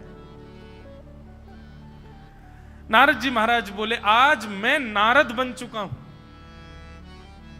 मुझे आज समझ आया कि ठाकुर जी ने मुझसे इतना भजन क्यों करवाया। व्यास जी बोले, क्यों करवाया? बोले, क्योंकि भगवान भजन प्रारब्ध को नष्ट करता है, और प्रारब्ध यदि रह जाते हैं तो पुनर्जन्म होता है। ठाकुर जी ने एक क्षण दर्शन करके मुझसे कहा कि अभी तुम परिपक्व नहीं हुए हो और भजन करो। तो मैंने इतना भजन किया, मेरे 2-4 जन्म और होने थे, पर मैंने एक ही जन्म में इतना भजन कर लिया कि चार जन्मों में जो प्रारब्ध से मुझको जन्म लेने थे, वो एक ही जन्म में भजन से मैंने उन प्रारब्धों को नष्ट कर दिया।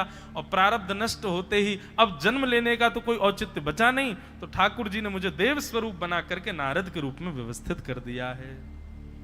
अब मैं नारद हूं और मैं क्या करता हूं? देव दत्ताम इमाम वीणाम स्वर ब्रह्म विभूषिता मूर्छयित्वा हरिकथा गायमानश्चराम्यहम्। इतना सुंदर श्लोक है भागवत जी का। देव दत्ताम इमाम वीणाम स्वर ब्रह्म विभूषिताम मूर्छयित्वा हरिकथाम गायमानश्चराम्यहम्। नारद जी ने अपनी वीणा दिखाई। बोले, ये वीणा ये सामान्य वीणा नहीं है हे वेदव्यास जी, तो ये भगवान ने गिफ्ट में दी है मेरे को। प्रसन्न होकर के ठाकुर जी ने मुझको ऑफर करी है ये।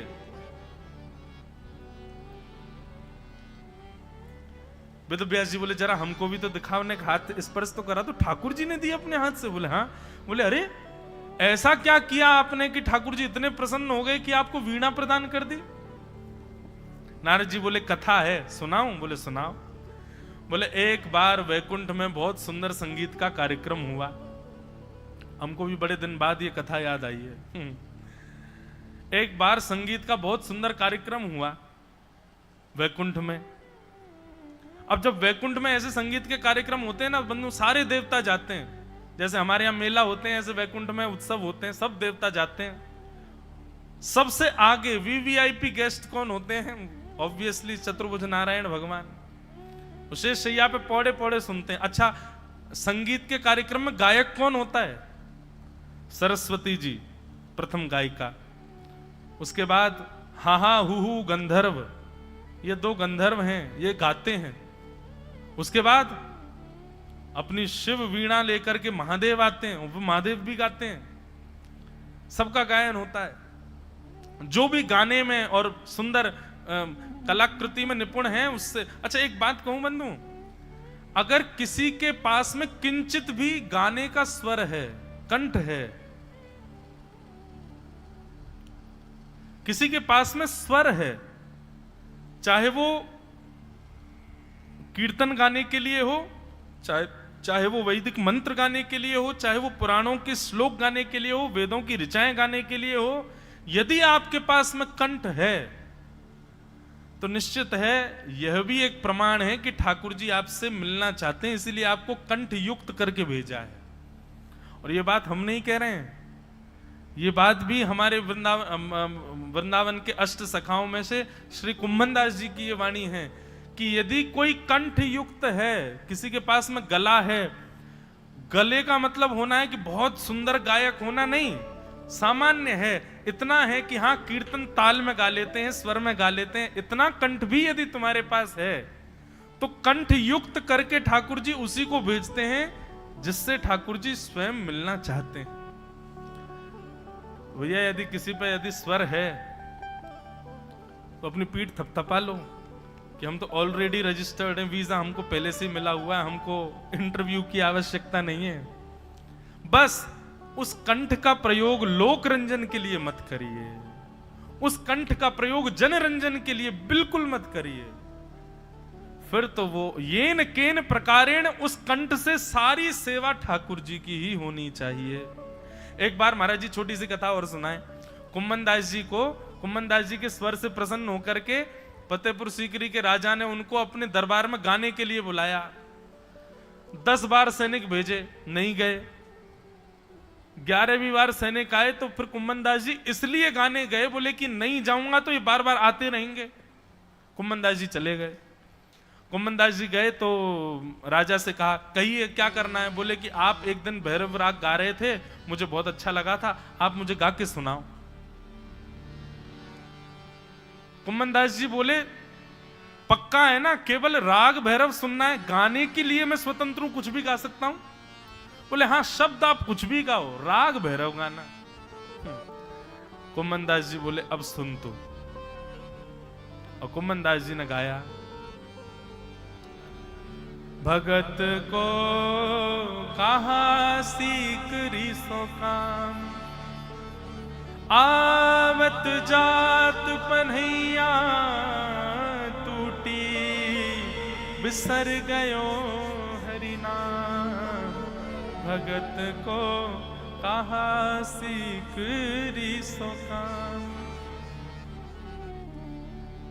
भगत को कहा सीकरी सो काम, आवत जात पन्हैया टूटी, बिसर गयो हरि नाम। जाको मुख देखत दुख लागत, ताको करण परी परिणाम। कुंभन दास लाल गिरधर बिन, और न दूजो काम। कुम्मन दास जी महाराज कह रहे हैं, जाको मुख देखत दुख लागत, ताको करण पड़ी प्रणाम।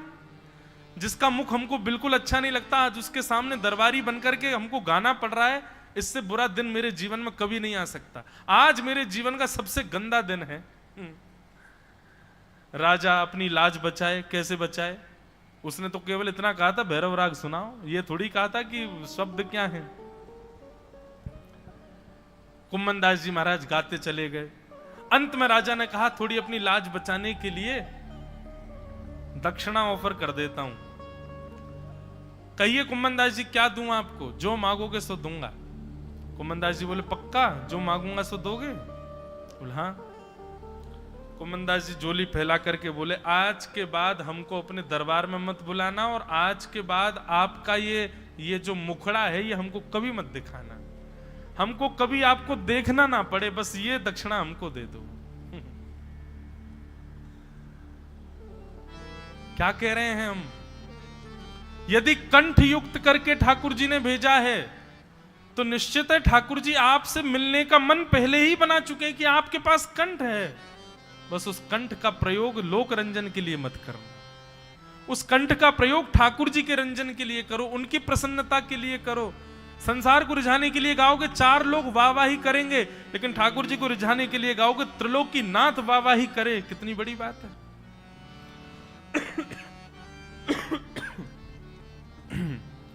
अब मेरे को बार बार यही प्रसंग याद आते जा रहे हैं। ठाकुर जी को गायन इतना पसंद है। कल भी हमने सुनी थी तानसेन की एक कथा और आती है।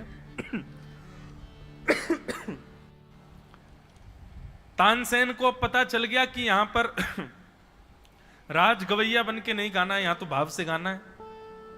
तो तानसेन अब आता जाता गाता था, ठाकुर जी के सामने आके गाता था। पर तानसेन का नियम था कि कई गवैया होते हैं वो पान खा करके गाते हैं, मुंह में पान दबा लेते हैं 2-4, उसके बाद गाते हैं, बिना पान के नहीं गाते। तानसेन पान खा के गाता था।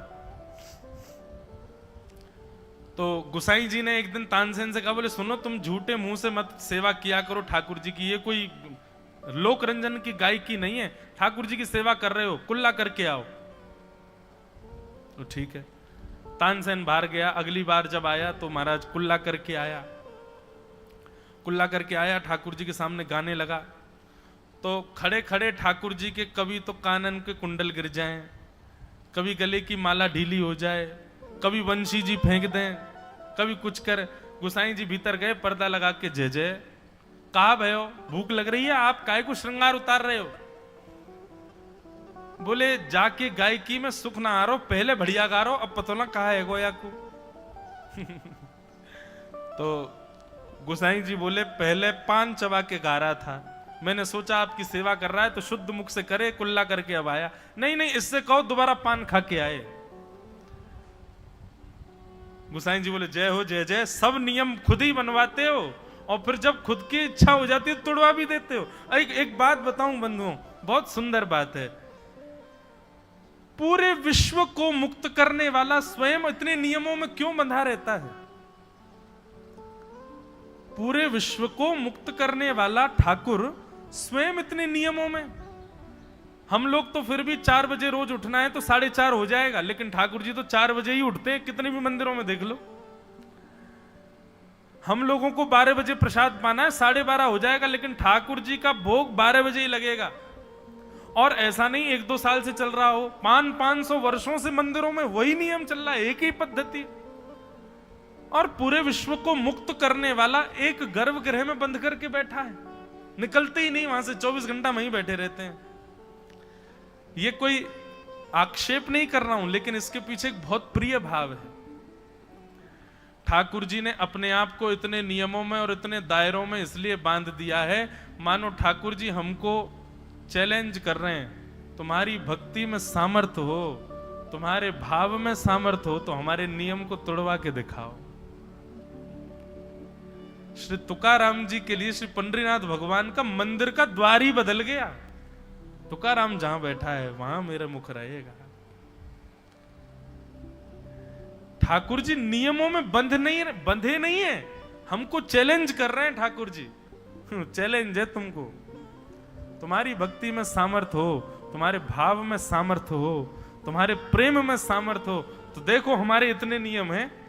हम स्पर्श रहते हैं, हम भीतर किसी को नहीं आने देते, हम समय से सोते हैं, समय से उठते हैं, समय से सब काम करते हैं। तुम्हारी भक्ति में सामर्थ्य हो तो हमारे नियमों को तोड़वा के दिखाओ। वे नियम बनाए ही ठाकुर जी ने इसलिए कि ताकि तुम तोड़वा सको।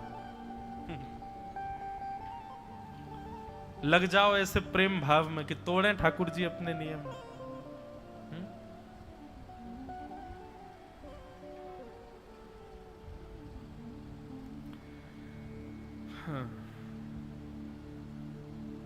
रामदास बोढ़ाना नाम सुना? गुजरात में श्री डाकोर जी का मंदिर है। डाकोर जी में द्वारिकाधीश विराजते हैं, अहमदाबाद के पास। द्वारिकापुरी में द्वारिकाधीश अलग हैं, डाकोर जी के द्वारिकाधीश रणछोड़ राय प्रभु। वो रणछोड़ राय प्रभु जो अब डाकोर जी में विराजते हैं, वो पहले द्वारिकाधीश मंदिर में रहते थे। और ये रामदास बोढ़ाना जी जो हैं, ये हर एकादशी पर जाते थे और हर एकादशी पर जाकर के दिन भर अन्न नहीं पाते थे, शाम को पहुंचते थे, पैदल चल के जाते थे डाकोर जी से, और शाम को पहुंच करके द्वारिकाधीश का दर्शन करके फिर रात भर जागरण करते थे, रात भर कीर्तन सुनाते थे ठाकुर जी को, और ठाकुर जी को कीर्तन सुना के सुबह होते ही मंगला दर्शन करके फिर निकल जाते थे। धीरे धीरे रामदास जी अब थोड़े वृद्ध हो गए, अब पैदल चल के आने में उनको दिक्कत होती थी बेचारे, जैसे तैसे, फिर भी अपना नियम नहीं तोड़ते थे, हर एकादशी पर जाते थे द्वारिकापुरी। मन में एक बार कभी चित्त में भाव आ जाता था कि ठाकुर जी अब हम बड़े वयोवृद्ध हो गए, मुझे तो बस ये है कि अंतिम श्वास तक मेरे आपके एकादशी के दर्शन का नियम ना टूटे। ठाकुर जी को पता चल गई थी भैया अब ये इतने वयोवृद्ध हो गए, अब ज्यादा इनसे आना जाना होगा नहीं, क्या करें। वर्षों से चली आ रही मंदिर की सेवा को ठाकुर जी त्यागने को तैयार हो गए। रामदास बोढ़ाना आए और रात्रि जैसे ही जागरण करने लगे तो नेत्र बंद करके जागरण कर रहे थे, उनके चित्त में अपने आप ठाकुर जी मानो ऐसे दिखने लगे कि मंदिर का गर्भगृह खुल गया है और ठाकुर जी सचल रूप में बैठे हैं और कह रहे हैं ए रामदास चल मुझको अपनी गोद में लेकर के चल दे, अब मैं तेरे संग ही रहूंगा, तू जहां रहता वहीं रहूंगा, तुझे रोज रोज आने, तुझे हर एकादशी आने की जरूरत नहीं है। रामदास जी को एक क्षण के लिए चिंतन चित्त में आया, तुरंत नेत्र खोल के देखे तो सामने तो कुछ नहीं, पर गर्भगृह का द्वार खुला हुआ था। बंधु एक बात बताएं, कभी भी नाम जप करो, कभी भी साधना करो, उस समय ना चित्त में ठाकुर जी की कोई लीला का चिंतन करके जप प्रारंभ करना। मैं यहां का अनुभव बता रहा हूं, महाराज जी के सन्मुख अपने भाव प्रकट कर रहा हूं। जब आप लीला का चिंतन करके जप करते हैं, सबसे पहली बात आपको यह नहीं पता चलेगा कि समय कितना निकल गया और जप पूर्ण भी हो रहा है। दूसरी बात, बीच बीच में आपको कुछ अनुभव होंगे, ऐसे स्वर या फिर ऐसी आकृतियां दिखेंगी जो भगवत संबंधी होंगी, उनको ध्यान से देखिएगा। और यदि धूमिल दिखाई दें तो अपना जप और बढ़ाइए, अपने नाम में साधना और बढ़ाइए, धीरे धीरे वो स्पष्ट होने प्रारंभ हो जाएंगी। ठाकुर जी कोई संकेत करेंगे आपको। रामदास बोढ़ाना रात भर कीर्तन कर, ठाकुर जी उसको संकेत कर रहे हैं कि मैं तेरी गोद में बैठ के तेरे संग चल लूंगा। नेत्र खोल के देखा तो गर्भगृह खुला था। रामदास जी ने धीरे से उठ करके मन में विचार किया, अरे रामदास, जीवन भर नियमों का पालन किया, अब तो प्राण त्यागने का समय, कुछ दिन बाद तेरे प्राण चले ही जाने। ठाकुर जी ने संकेत कर दिया है, अब तू जाके ले ही ले ठाकुर जी को। गर्भगृह का द्वार खोल करके भीतर देखा, श्री द्वारिकाधीश खड़े हैं और महाराज तुरंत भीतर प्रवेश करके अपनी भुजाओं से जैसे उठाया, इतने हल्के हो गए ठाकुर जी, रुई के जैसे हल्के हो गए, मानो जैसे स्वयं तैयार बैठे उसके संग चलने के लिए। और तुरंत महाराज रामदास जी की गोद में खड़े होकर के ठाकुर जी, बार बार कानों में एक स्वर जाता है, रामदास कौन बोलता है पता नहीं, जल्दी चलो जल्दी चलो जल्दी चलो, क्योंकि ब्रह्म मुहूर्त होने वाला है, मंगला के दर्शन खुलने वाले हैं, मंदिर में पुजारी आ जाएंगे, बवाल मच जाएगा, उससे पहले भगा ले चलो हमको यहां से। और रामदास बोढ़ाना जी अपनी बैलगाड़ी में लेकर के श्री द्वारिकाधीश को ठाकुर जी पधार के। बीच में लीला भी हुई, पुजारियों ने पकड़ लिया था इनको। अब जैसे ही पुजारियों को आता देखा, ये ठाकुर जी को लेके एक बावड़ी में कूद गए, एक सरोवर था उसमें कूद गए, अंदर जाके वहां पे गुफा सी थी, उसमें ठाकुर जी को बैठा दिया। पुजारियों ने आके बैलगाड़ी देखी तो बैलगाड़ी में ठाकुर जी तो नहीं मिले, उनकी एक पटका मिल गया।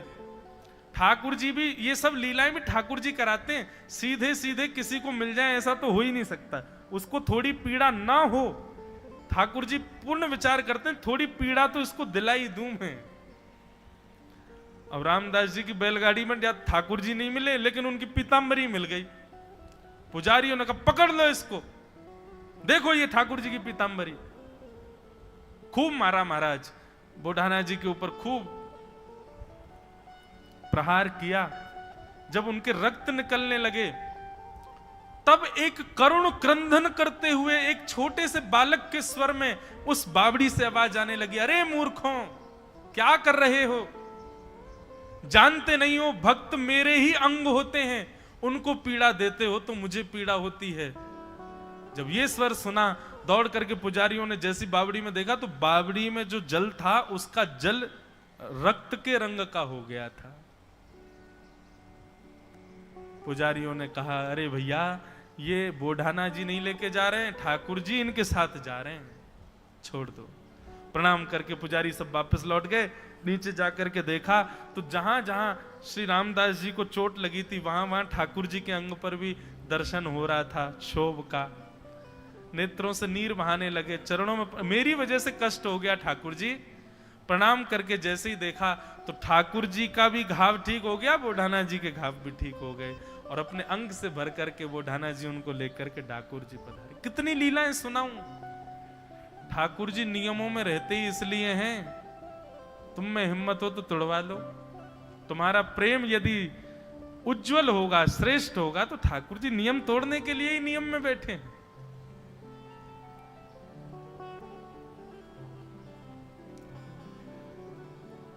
तो हम कहां से कहां पहुंच गए, कथा कहां चल रही थी? नारद जी, हाँ, वैकुंठ में एक संगीत का कार्यक्रम हुआ, तो मैं इस बात पर चर्चा कर रहा था कि कंठ मिले तो समझो भगवान की कृपा है। और कहां से कहां कथा चली जाए क्या है, 1 महीना तक है, कहां जाएगी, लौट के तो यहीं आएंगे। भाव से चल रही है।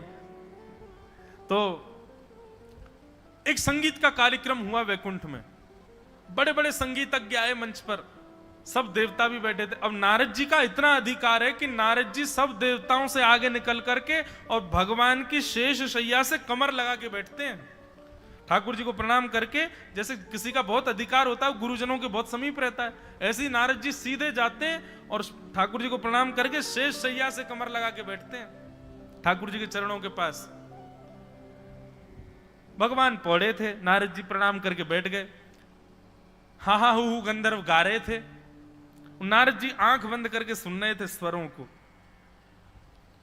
ठाकुर जी नारद जी को देख रहे थे। नारद जी को देखते देखते भगवान को एक आनंद लीला सूझने लगी, अंदर मन में भाव आने लगा। बोले सब गाते हैं, कभी नारद गाता हुआ नहीं दिखा मुझे, क्या करें, नारद के पास बेचारे के पास कंठ नहीं है ना, गा नहीं सकता। तो भगवान ने एक लीला करी, अपने पैर के अंगूठे से नारद जी के चोटी घुमाने लगे गोल गोल। वहीं बैठे थे नारद जी। नारद जी पीछे मुड़े, जी जय जय आज्ञा। भगवान बोले इधर आओ। नारद जी पास गए। ठाकुर जी बोले तुम यहां क्या कर रहे हो? संगीत का कार्यक्रम हो रहा है, वैकुंठ में चल रहा है, सब लोग सुन रहे हैं तो मैं भी सुनने आया हूं। भगवान बोले वो बात तो ठीक है, पर संगीत तो उसको सुनना चाहिए ना जिसको संगीत थोड़ा बहुत आता हो। तुमको सारे गामा पध निसा भी नहीं आता, फिर यहां क्यों बैठे हो? चलो जाओ भजन करो अपना, निकलो यहां से। नारद जी बोले भगवान ऐसा अपमान तो मत करो। बोले नहीं नहीं नहीं जाओ, जिसको संगीत का ज्ञान ही नहीं है उसको यहां आना ही नहीं चाहिए, चलो जाओ यहां से। और यहां बैठना है संगीत सीख के आओ पहले। नारद जी को तो बड़ी अपनी, ऐसा नहीं कि उनको अपमान बोध होता है, पर हाँ सब देवता हंसने लगे, वाह उछल कूद के आगे जाके बैठ जाता है, ले ठाकुर जी ने भगा दिया। नारद जी सबको देखने लगे, मोटे मोटे आंसू। आजकल तो आज तक तो बड़ी प्रायोरिटी मिलती थी ठाकुर जी से, और आज ठाकुर जी कह रहे हैं जाओ यहां से। नारद जी बोले जय जय, अब देखना ऐसा संगीत सीख के आऊंगा, ऐसा संगीत सीख के आऊंगा, ऐसा संगीत सीख के आऊंगा, देखना आप। भगवान बोले ठीक है जाओ, अब निकलो यहां से, हमको सुनने दो। नारद जी बेचारे वहां से चले गए। ठाकुर जी तो विनोद कर रहे थे, आनंद कर रहे थे। नारद जी गए सीधे चित्रकेतु के पास। ब्रह्मा जी के पिए हैं चित्रकेतु। चित्रकेतु के पास जाकर के नारद जी बोले इस ब्रह्मांड में सबसे बड़ा संगीत का उद्गाता कौन है, सबसे बड़ा संगीत का ज्ञानी कौन है, उसका पता बताओ, मैं सीखने जाऊंगा। चित्रकेतु ने नेत्र बंद करके देखा, कहा, बोले हिमालय पर्वत के ऊपर चोटी पर एक वृक्ष है, जहां पर भयानक भीषण सर्दी पड़ती है, वहां उस वृक्ष के ऊपर एक उल्लू बैठा है, वो उल्लू संगीत का सबसे बड़ा ज्ञानी है, जाइए। नारद जी महाराज हिमालय पर आ गए। उल्लू के पास बैठे, बोले गुरुदेव हमको संगीत सिखाओ। और महाराज उस भयावह सर्दी में नारद जी महाराज ने 2000 वर्ष तक उस उल्लू से संगीत की विद्या को ग्रहण किया, संगीत सीखा। केवल किस लिए? ठाकुर जी को रिझाने के लिए। 2000 वर्ष तक संगीत सीखा। जैसे ही प्रणाम करके जाने लगे तो उल्लू महाराज बोले सुनिए, अपने संगीत को थोड़ा और तराशने के लिए ना कुछ समय आप महादेव के पास जाओ, कुछ दिन महादेव से भी संगीत सीखो, ठीक है। और 1000 वर्ष के लिए फिर नारद जी महाराज महादेव के पास गए, वहां संगीत सीखा। 3000 वर्ष साधना की संगीत की। और महादेव के यहां सीखने के बाद एक दिन महादेव ध्यानस्थ बैठे थे और नारद जी महाराज के स्वर को सुनकर के बस उन्होंने प्रसन्न होकर के आशीष दे दिया, वाह बहुत सुंदर।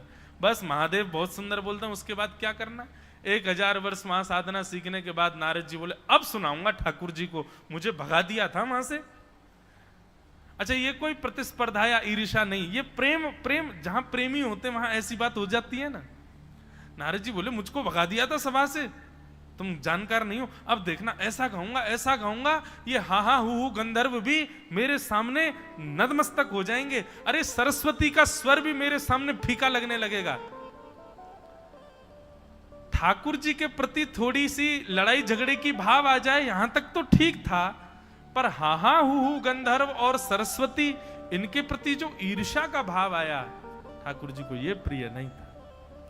भगवान बोले नारद श्रेष्ठ तो हो गया, लेकिन ईर्ष्या आ गई इसके चित्त में। भगवान बोले एक लीला करते हैं। और तभी नारद जी महाराज वैकुंठ जा रहे थे, तो रास्ते में एक सुंदर नगर पड़ा, बड़ा सुंदर।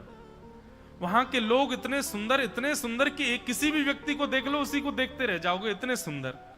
लेकिन हर व्यक्ति में एक कमी, किसी की एक उंगली नहीं है, किसी के एक पाम नहीं है, किसी का एक हाथ नहीं है, किसी की एक आंख नहीं है, किसी का एक कान नहीं है। हर व्यक्ति अपंग उस नगर में।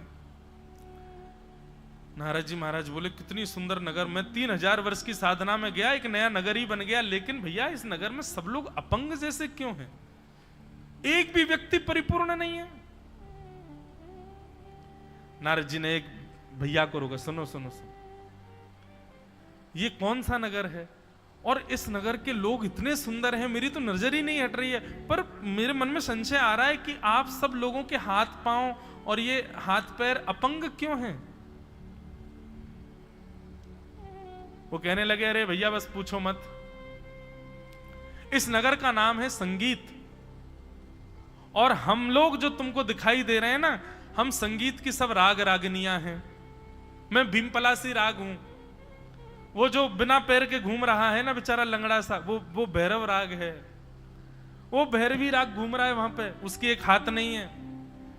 ये सारे राग रागनियां हैं। वो देखो यमन बेचारा बिना, क्या बोलते हैं उसको, हमारे यहाँ क्या बोलते, बैसाख, कौन सी बैसाख है? बैसाखी। देखो बैसाखी लिए चल रहा है यमन राग। बैसाखी समझते हैं? कोई व्यक्ति यदि भगवत अनुग्रह से यदि उसको एक चरण नहीं होता तो बेचारा वो एक सहारा लेके जो चलता उसको बैसाखी बोलते हैं। देखो वो यमन राग घूम रहा है, ये देखो भैरव की स्थिति देखो, भैरवी बेचारा वहां पड़ा है। ये हम सब राग रागनियां हैं। ओहो, संगीत सुनते ही और महाराज राग रागनियों का नाम सुनते ही नारद जी तो नतमस्तक हो गए। 3000 वर्ष से इन्हीं की तो साधना कर रहा था मैं। एक एक को जाकर के प्रणाम करने लगे, दंडवत करने लगे। सब कहने आप इतना प्रणाम क्यों कर रहे हो भगवान? बोले मैं अपना परिचय बाद में बताऊंगा, लेकिन आप पहले मुझे यह बताइए आपके हाथ पांव किसने तोड़े? सब संगीत की राग रागनियां। बोले बस पूछो मत, एक नया नया गवैया हुआ, उसका नाम है नारद। वो ऐसा तोड़ मरोड़ करके गाता है, उसी के गायन की वजह से देखो हम सब अपंग हो गए। किसी के हाथ चला गया, किसी का पैर चला गया, किसी की आंख चली गई है। हम सब उसको खोज रहे हैं। जिस दिन हमको मिल जाएगा वो नारद, पेड़ से बांध करके अपने एक एक स्वर का बदला लेंगे उससे। भैया आपने अपना परिचय नहीं बताया, आपका नाम? नारायण दास नाम है मेरा। नारद जी मिलेंगे तो जरूर लेके आऊंगा आपके पास। नारद जी भागे वहां से, और जो मान चित्त में उत्पन्न हुआ था कि मैं हा हूँ गंधर्व और सरस्वती को हराऊंगा, वो मान नष्ट हो गया। महादेव के पास गए, बोले कि आपने संगीत तो सिखा दिया, लेकिन अब इस मान को कैसे मर्दन करूं? बोले मान का मर्दन करने का एक ही उपाय है, जिसके प्रति ईर्ष्या प्रकट हुई है उसी के चरणाश्रित हो जाओ। मुझे इतना सुंदर लगता है, शाम को जब यहां पर पंचपदी होती है, सब लोग पद गाते हैं, तो उस पद वहां उस सभा का नियम है, यदि कोई व्यक्ति विलंब से आए तो उसको कान पकड़ के खड़ा होना पड़ता है। और चाहे कोई हो, अब आज कल तो हम आए थे, हमको पता नहीं थी, पर अब से अगर अष्टपद में वो पंचपदी में हम भी लेट आएंगे तो हम भी ऐसे खड़े रहेंगे। भैया ठाकुर जी हमारी प्रतीक्षा करें। लेकिन इसका भाव कितना सुंदर। और ऐसा नहीं कि अपनी जगह से खड़े होकर, माताएं तो अपनी जगह से ही रहती हैं, पर भाई लोगों को तो सबके सामने आना पड़ता, वहां खड़े होकर कान पकड़ो। मान रहित होने का कितना सुंदर उपाय है। महाराज जी ये नियम तो हमको लग रहा है कथाओं में भी लागू करवाना चाहिए। जो कथा में 3 बजे, मतलब 3 बजे के बाद आवे, व्यासपीठ के बाद जो कथा में आए, खड़े हो जाओ, पहले कान पकड़े खड़े रहो तुम। ऐसा नियम हर कथा में होना चाहिए। कितनी जल्दी मान रहित हो जाएंगे लोग। कितना सुंदर। हमारे एक पंडित जी महाराज जी, कल वो आए नहीं क्योंकि जब ये कान पकड़ने वाला विषय मुझे पता चला तो हमने 2-3 पंडित जी मैंने जाओ कान पकड़ो। एक पंडित जी डर के मारे आए नहीं कि मेरे को कान पकड़ना पड़ेगा। मैंने कहा आप आए नहीं? बोले कल से महाराज जी पंचपदी प्रारंभ होगी उससे पहले ही पहुंच जाऊंगा मैं। मैंने कहा उसका एक और नियम है, पद प्रारंभ होने से पहले पहुंच जाओगे तो भी कान पकड़ना पड़ेगा कि पहले क्यों आए। मैंने कहा पद का स्वर शुरू हो तभी पहुंचना है। तो बोले ये तो बड़ी विडंबना, फिर क्या करें? मैंने वहीं डोलते रहो, जैसे पद गाने शुरू हो बैठ जाओ। लेकिन वो कितना अच्छा प्रारूप है उसका। ऐसे हर मंदिर में, हर सभा में, हर सत्संग में, मंदिर में तो नहीं, दर्शन में तो नहीं, वो तो खुला है कभी भी आओ, पर सत्संग में ये नियम होना चाहिए। अगर व्यासपीठ पर आने वाले व्यास या कीर्तन गाने वाले कीर्तनकार के बाद आप आते हो, आपको क्षमा ठाकुर जी से मांगनी चाहिए।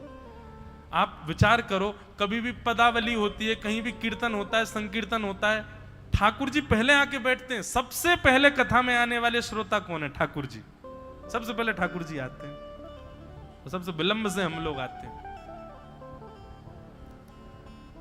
महादेव बोले मान रहित होना है तो जिसके प्रति तुम्हारे चित्त में प्रतिस्पर्धा का भाव आया था उन्हीं की शरण में जाओ। नारद जी महाराज हाँ हाँ हु गंधर्व के पास गए, बोले मुझे क्षमा कर दो, मैंने अपने आप को आपसे ज्यादा श्रेष्ठ मान लिया, अब आप ही संगीत सिखाओ। हाँ हाँ हु गंधर्व ने कहा नहीं नहीं नहीं नहीं भगवान, ये सब भगवान की लीला थी। आपके मान को दूर करने के लिए भगवान ने ये संगीत नगर बनवाया और उस संगीत नगर में इन सबको प्रकट करवाया। आप बिल्कुल निश्चिंत रहें, आपका जो स्वर है, आपका जो गायन है वो तो अत्यंत विशिष्ट है। नारद जी महाराज बोले मुझे कैसे पता चलेगा? बोले अभी 3 दिन बाद फिर से संगीत का समायोजन होगा, आप पधारिएगा। पिछली बार आपको भगा दिया था, अब की बार ठाकुर स्वीकार करेंगे। सबसे पहले प्रस्तुति हाँ हाँ हु गंधर्व ने की, दूसरी प्रस्तुति सरस्वती मैया ने की, तीसरी प्रस्तुति अन्य अन्य देवगणों ने की। सबसे श्रेष्ठ प्रस्तुति करता सबसे अंत में आता है। सबसे अंत में प्रस्तुति देने के लिए नाम उद्घोषणा की महादेव ने। अब हम मंच पे बुलाना चाहते हैं हरिदास वर्य, हरिदासों में जो सबसे श्रेष्ठ हैं, ऐसे श्री नारद जी महाराज को। नारद जी का नाम सुनते ही भगवान बोले हैं नारद गाएगा? बोले हाँ। नारद जी महाराज मंच पर आए, मंच पर आकर के ठाकुर जी को प्रणाम। ठाकुर जी अभी तक तो पौड़े थे, अब बैठ गए। अच्छा नारद गाएगा? बोले हाँ। और श्री नारद जी महाराज ने जैसे ही नेत्र बंद करके स्वर लगाया, ऐसा स्वर गूंजा महाराज आभा मंडल में। औरों की स्थिति तो मैं क्या वर्णन करूं, पर बस ये स्थिति समझ लीजिए कि जैसे ही नारद जी ने गाना प्रारंभ किया, शेष शैया पर खड़े होकर के चतुर्भुज उठा करके ठाकुर जी नृत्य करने लग गए श्री नारद जी के भाव को सुन करके। हाँ। ऐसा स्वर गाया महाराज। भगवान सोचने लगे मैं क्या दूं, मुझे कुछ देना है, नारद को उपहार देना है। तभी महाराज सरस्वती अपनी वीणा लेकर के आई। सरस्वती जी की वीणा साधारण नहीं है, उस वीणा में भी सृजन और संहार की सामर्थ्य है। यदि सरस्वती जी गंभीर राग बजा दें तो पूरे विश्व का संहार हो सकता है, और सरस्वती जी प्रेम राग बजा दें तो विश्व बन भी सकता है। वो संहार और विनाश का भी कारक है वो वीणा। वो वीणा ला करके भगवान को प्रदान की, और भगवान ने वही वीणा प्रेम प्रसन्न होकर के नारद जी महाराज को अर्पित करके अपने हृदय से श्री नारद जी को लगा दिया। बोलो भक्त वत्सल भगवान। देव दत्ताम इमां वीणाम स्वर ब्रह्म विभूषिताम मूर्छयित्वा हरिकथा गायमानश्चराम्यहम्। हमारे पूज्य श्री मलुकपीठ वाले महाराज जी एक बार एक बात कह रहे थे, ये देवदत्ता वीणा क्या है? देवदत्ता वीणा क्या है? ठाकुर जी के प्रति प्रकट होने वाला, ठाकुर जी को रिझाने के लिए प्रकट होने वाला चित्त में जो भाव है वही देवदत्त वीणा है। जब तक आप संसार के रंजन के भाव से चित्त में भाव प्रकट कर रहे हो तब तक नहीं। जिस दिन ऐसा भाव आ जाए कि मुझे ठाकुर जी को प्रसन्न करना है अपनी इस भाव से, इस कला से, इस स्वभाव से, वही आपकी देवदत्त वीणा है। वो ठाकुर जी के द्वारा दिया गया ही भाव है। ठाकुर जी आपसे वो सेवा लेना चाहते हैं, इसीलिए आपके चित्त में ये भाव आ रहा है। नारद जी महाराज बोले, ये देव दत्ता वीणा है, इससे मैं ठाकुर जी को रिझाने के लिए सुंदर स्वर प्रकट करता हूं, गाता हूं, आनंद करता हूं। और श्री नारद जी महाराज ने वेद व्यास जी से कहा, भगवान ये मेरे पूर्व जन्म की कथा का प्रभाव मैंने आपको बताया। समाधि लगा करके नाम जप से प्रेम करके मैं ठाकुर जी का इतना प्रिय बन सकता हूं, तो आप एक दिव्य ग्रंथ की रचना क्यों नहीं कर पाएंगे? आप समाधि लगाओ। और श्री वेद व्यास जी महाराज समाधिस्थ हुए। समाधि लगा करके श्री वेद व्यास जी महाराज ने ठाकुर जी के मधुर प्रेममय लीलाओं का चिंतन किया। और लीलाओं का चिंतन करने के बाद जब नेत्र खोल करके देखा तो सामने एक सुंदर संहिता तैयार हो गई। उसी ही संहिता का नाम क्या है? श्रीमद् भागवत महापुराण। बोलो भागवत महापुराण की जय। सम्यक हितम यासा संहिता, जो सबका हित करे वो है संहिता। ऐसी सुंदर संहिता का तैयार निर्माण किया। किस भाव से किया? भक्ति योगे न मनसी सम्यक प्रणिहिते मले अपश्यत पुरुषम पूर्वम माया च तदपाश्रयाम अनर्थोपशमं साक्षात् भक्ति योगमदुक्षजे लोकस्य जानतो विद्वान् चक्रे सात्वत संहिता। एक सात्वत संहिता का तैयार निर्माण किया जिसका नाम श्रीमद् भागवत हुआ। लोकस्य जानतो विद्वांस, लोक हित के लिए। और लोक हित किसमें है? लोक हित इसी में है कि लोक और इस लोक में रहने वाले समस्त प्राणी ठाकुर जी से प्रेम करें, ठाकुर जी के प्रति श्रद्धा, ठाकुर जी के प्रति आस्था, ये तो सबकी प्रकट हो जाती है। परंतु लोक हित इसी में है कि आप ठाकुर जी को प्रिय दृष्टि से देखो और उनके प्रति प्रेम भाव रखो। ऐसा प्रेम भाव आप सबके और मेरे चित्त में प्रकट हो, इसी के लिए वेद व्यास जी ने श्रीमद् भागवत की रचना की। अब भागवत की रचना के पश्चात वेद व्यास जी ने मन में विचार किया, घर घर में जन जन तक इसको कैसे पहुंचाया जाए। तब उन्होंने अपने ही पुत्र श्री सुखदेव जी का स्मरण किया, जो कि हिमालय पर जाकर के भजन कर रहे थे। बालकों के द्वारा वेणु गीत का एक श्लोक याद करवा करके भेज दिया। उस वेणु गीत के श्लोक को सुनकर के श्री सुखदेव जी महाराज अत्यंत व्याकुल हो गए ठाकुर जी की प्राप्ति के लिए। और व्याकुल स्थिति में अपने पिता के चरणों में आके प्रणाम करके बोले, भगवान ये वरहा पीड़म नटवर वपुः कर्णयो कर्णकारम, ये मोर मुकुट पहनने वाले, मकराकृत कुंडल पहनने वाले, वंशी का नाद करने वाले, ये इस श्लोक में दिखने वाले जो बालक है, ये कौन है? ये परब्रह्म है। और ये अगर ये परब्रह्म है तो फिर अपनी ब्रह्मता का त्याग करके इतने बालकों जैसी हरकत कैसे कर रहा है? ये अपनी प्रभुता भूल करके इस प्रकार ब्रजमंडल में, वृंदावन में लीला कर रहा है। ठाकुर पिताजी, मुझे इनके बारे में जानना है, कृपा करके मुझे इनका विस्तार से वर्णन सुनाओ। तब वेद व्यास जी महाराज ने अपने पुत्र श्री सुखदेव जी महाराज को, ऐसा भाव आता है परीक्षा के लिए उनको जनक जी के यहाँ भेजा गया, आदि आदि क्रम हुए। सामान्य कथाओं में इनका खूब विस्तार किया, इसलिए यहाँ उन कथाओं का विस्तार करें जो सामान्य कथाओं में नहीं कर पाते। सुखदेव जी महाराज को भागवत सुना करके कहा, पुत्र अब इसका प्रचार करो। सुखदेव जी महाराज वही भागवत की गाथा लेकर के गंगा के तट पर गए। वहां एक प्यासा मिला जिसका नाम था परीक्षित, और उसी परीक्षित को श्री सुखदेव जी महाराज ने सप्ताह 7 दिन तक कथा सुनाई। पहले दिन मैंने एक बात स्पष्ट की थी बंधुओं, कथा 7 दिन नहीं सुनानी थी परीक्षित को। परीक्षित के पास दिन ही 7 थे, तो कहां जाते? उनकी आयु ही 7 दिन की थी।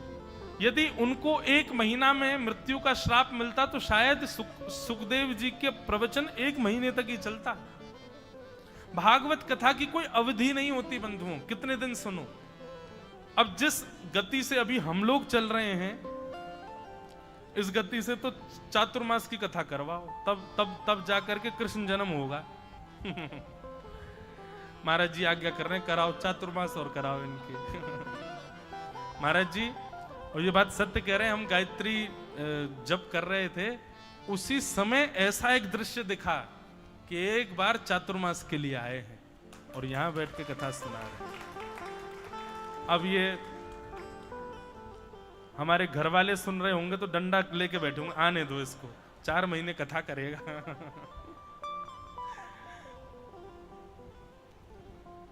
अब क्या बताएं, हम संसार की निवृत्ति की बात बताते हैं, लेकिन हैं तो हम भी गृहस्थी। लेकिन कभी योग बने, ठाकुर जी कृपा करें, सही में कितना आनंद आवेगा। यहां पर मुझे और भी तो सुख मिलता है ना। हमारे मुकुंद काका जी के श्री, मैंने तो आपसे कहा मुझे रोज एक अभंग सुनाएंगे, उसकी हिंदी व्याख्या भी सुनाएंगे, तो आप एक अभंग भी सुनाते हैं। आज इतना सुंदर एक गोपी का विरह भाव सुना रहे थे अभंग में।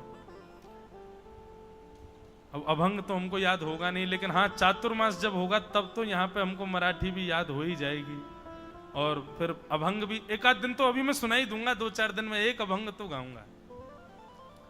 बहुत आनंद, बहुत सुख मिलता है। महाराष्ट्र के भक्तों की चर्चा सुन के एक अलग अनुभूति मिलती है। यहाँ के जैसा प्रेम और दैन्य सब जगह के भक्तों में देखने को नहीं मिलता। एक प्रकार से मैं कोई तुलना नहीं कर रहा हूं, पर हाँ, यदि मेरे स्तर से देखो, मुझसे कहो, मुझे जबकि इतने ज्यादा चरित्र यहाँ के वैष्णवों के पता भी नहीं है, पर जिनके भी पता है अद्भुत हैं, अतुलनीय हैं। दैन्य और प्रेम की एक अद्भुत पराकाष्ठा है महाराष्ट्र के भक्त चरित्रों में।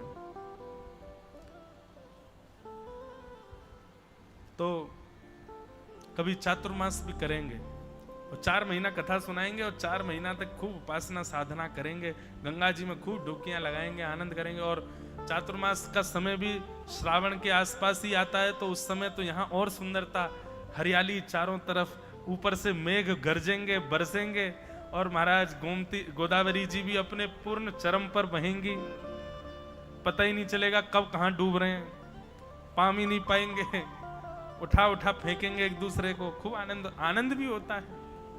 तो कभी योग बने, व्यासपीठ से निकली बात, तो कभी ना कभी तो ये भी क्रम बनेगा। तो श्री सुखदेव जी महाराज ने परीक्षित को इसलिए 7 दिन में कथा सुनाई, क्योंकि परीक्षित को 7 दिन में मरने का श्राप था।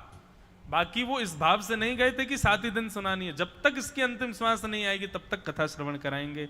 कथा श्रवण का नियम ऐसा ही लीजिए कि जब तक श्वास चल रही है तब तक हम भागवत के आश्रय में आश्रित रहें, तब तक सत्संग हमारा कभी छूटे ना। अब यहां प्रश्न किया महाराज, ये परीक्षित कौन है, इनके बारे में हमें बताओ, इनको 7 दिन में मरने का श्राप क्यों लगा। श्री सुखदेव जी महाराज बोले, अब यहां से महाभारत का प्रसंग प्रारंभ होगा। यदा मृधे गौरव संजयानाम वीर स्वथो वीर गतिम गतेषु व्रकोदरा विग्ध गदा विमर्श भ्रगनोरुदंडे धृतराष्ट्र पुत्रे। अब यहां से महाभारत का प्रसंग प्रारंभ होगा। हम प्रारंभ तो कर देंगे, लेकिन फिर 1 घंटा लगेगा उसके विश्रांति में। आज का नियम थोड़ा सा सुन लें। अभी कथा 6 बजे, अभी हम पद गाएंगे, वृंदावन रसामृत आप सबको प्रति प्राप्त है। उसके पश्चात 7 बजे से 8 बजे तक यहाँ पर पंचपदी होगी जो नित्य होती है। 8 बजे के बाद आप सब लोग प्रसादी पा लीजिएगा। 8:30 बजे तक प्रसाद पाकर के पुनः यहाँ उपस्थित हो जाना।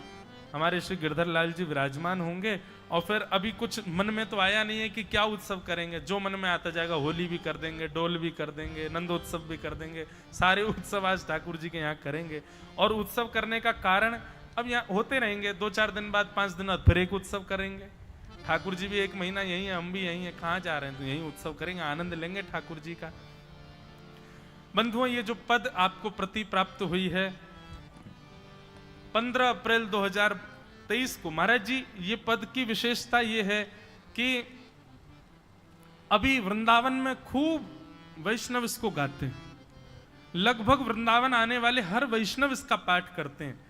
और ये एक वर्ष पूर्व गांधी धाम में हमारी वृंदावन रसामृत के विषय पर 4 दिन की चर्चा थी, और उस 4 दिन की चर्चा में महाराज जी बस कथा में मंच पर जाने से पहले मन में भाव आया कि कुछ हमारे वृंदावन के 7 प्रमुख निधि हैं, 7 निधियां हैं वृंदावन में, उन 7 निधियों को केंद्र में लेकर के कुछ लिखना चाहिए।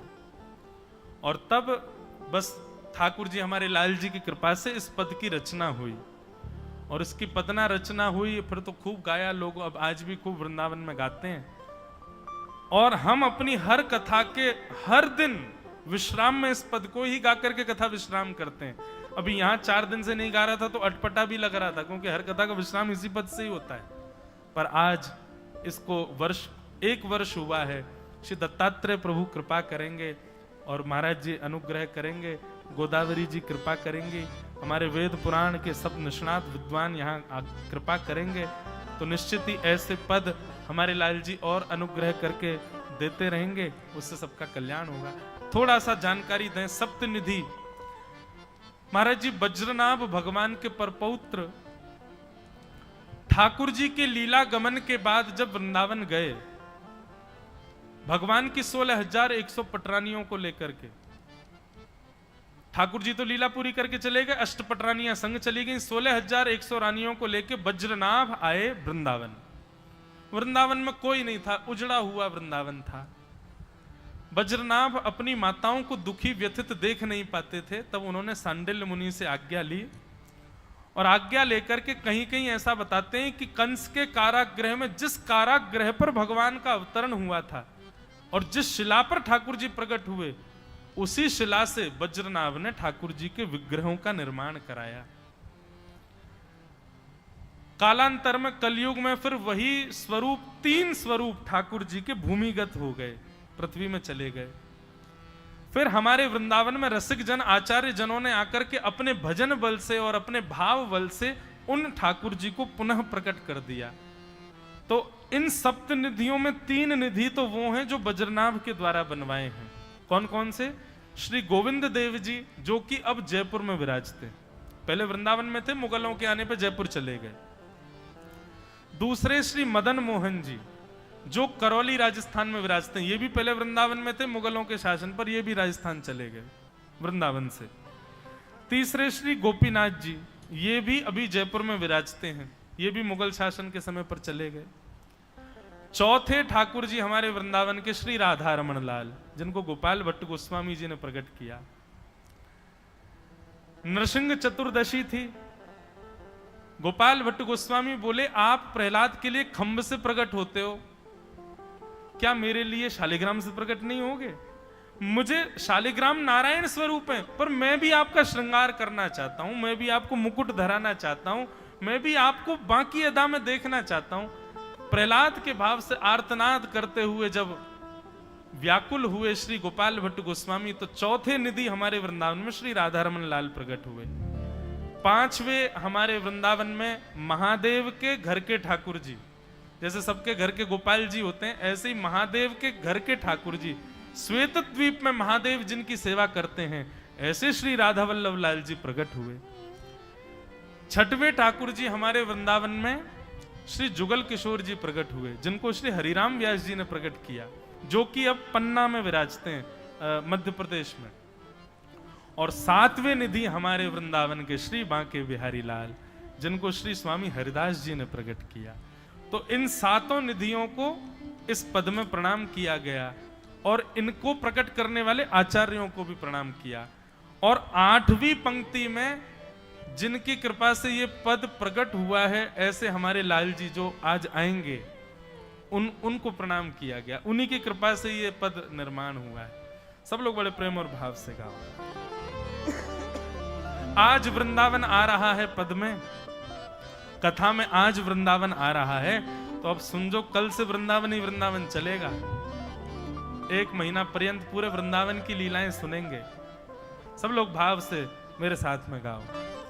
श्यामा हृदय कमल सो प्रगट्यो, श्यामा हृदय कमल सो प्रगट्यो, श्यामा हृदय कमल सो प्रगट्यो, श्यामा हृदय कमल सो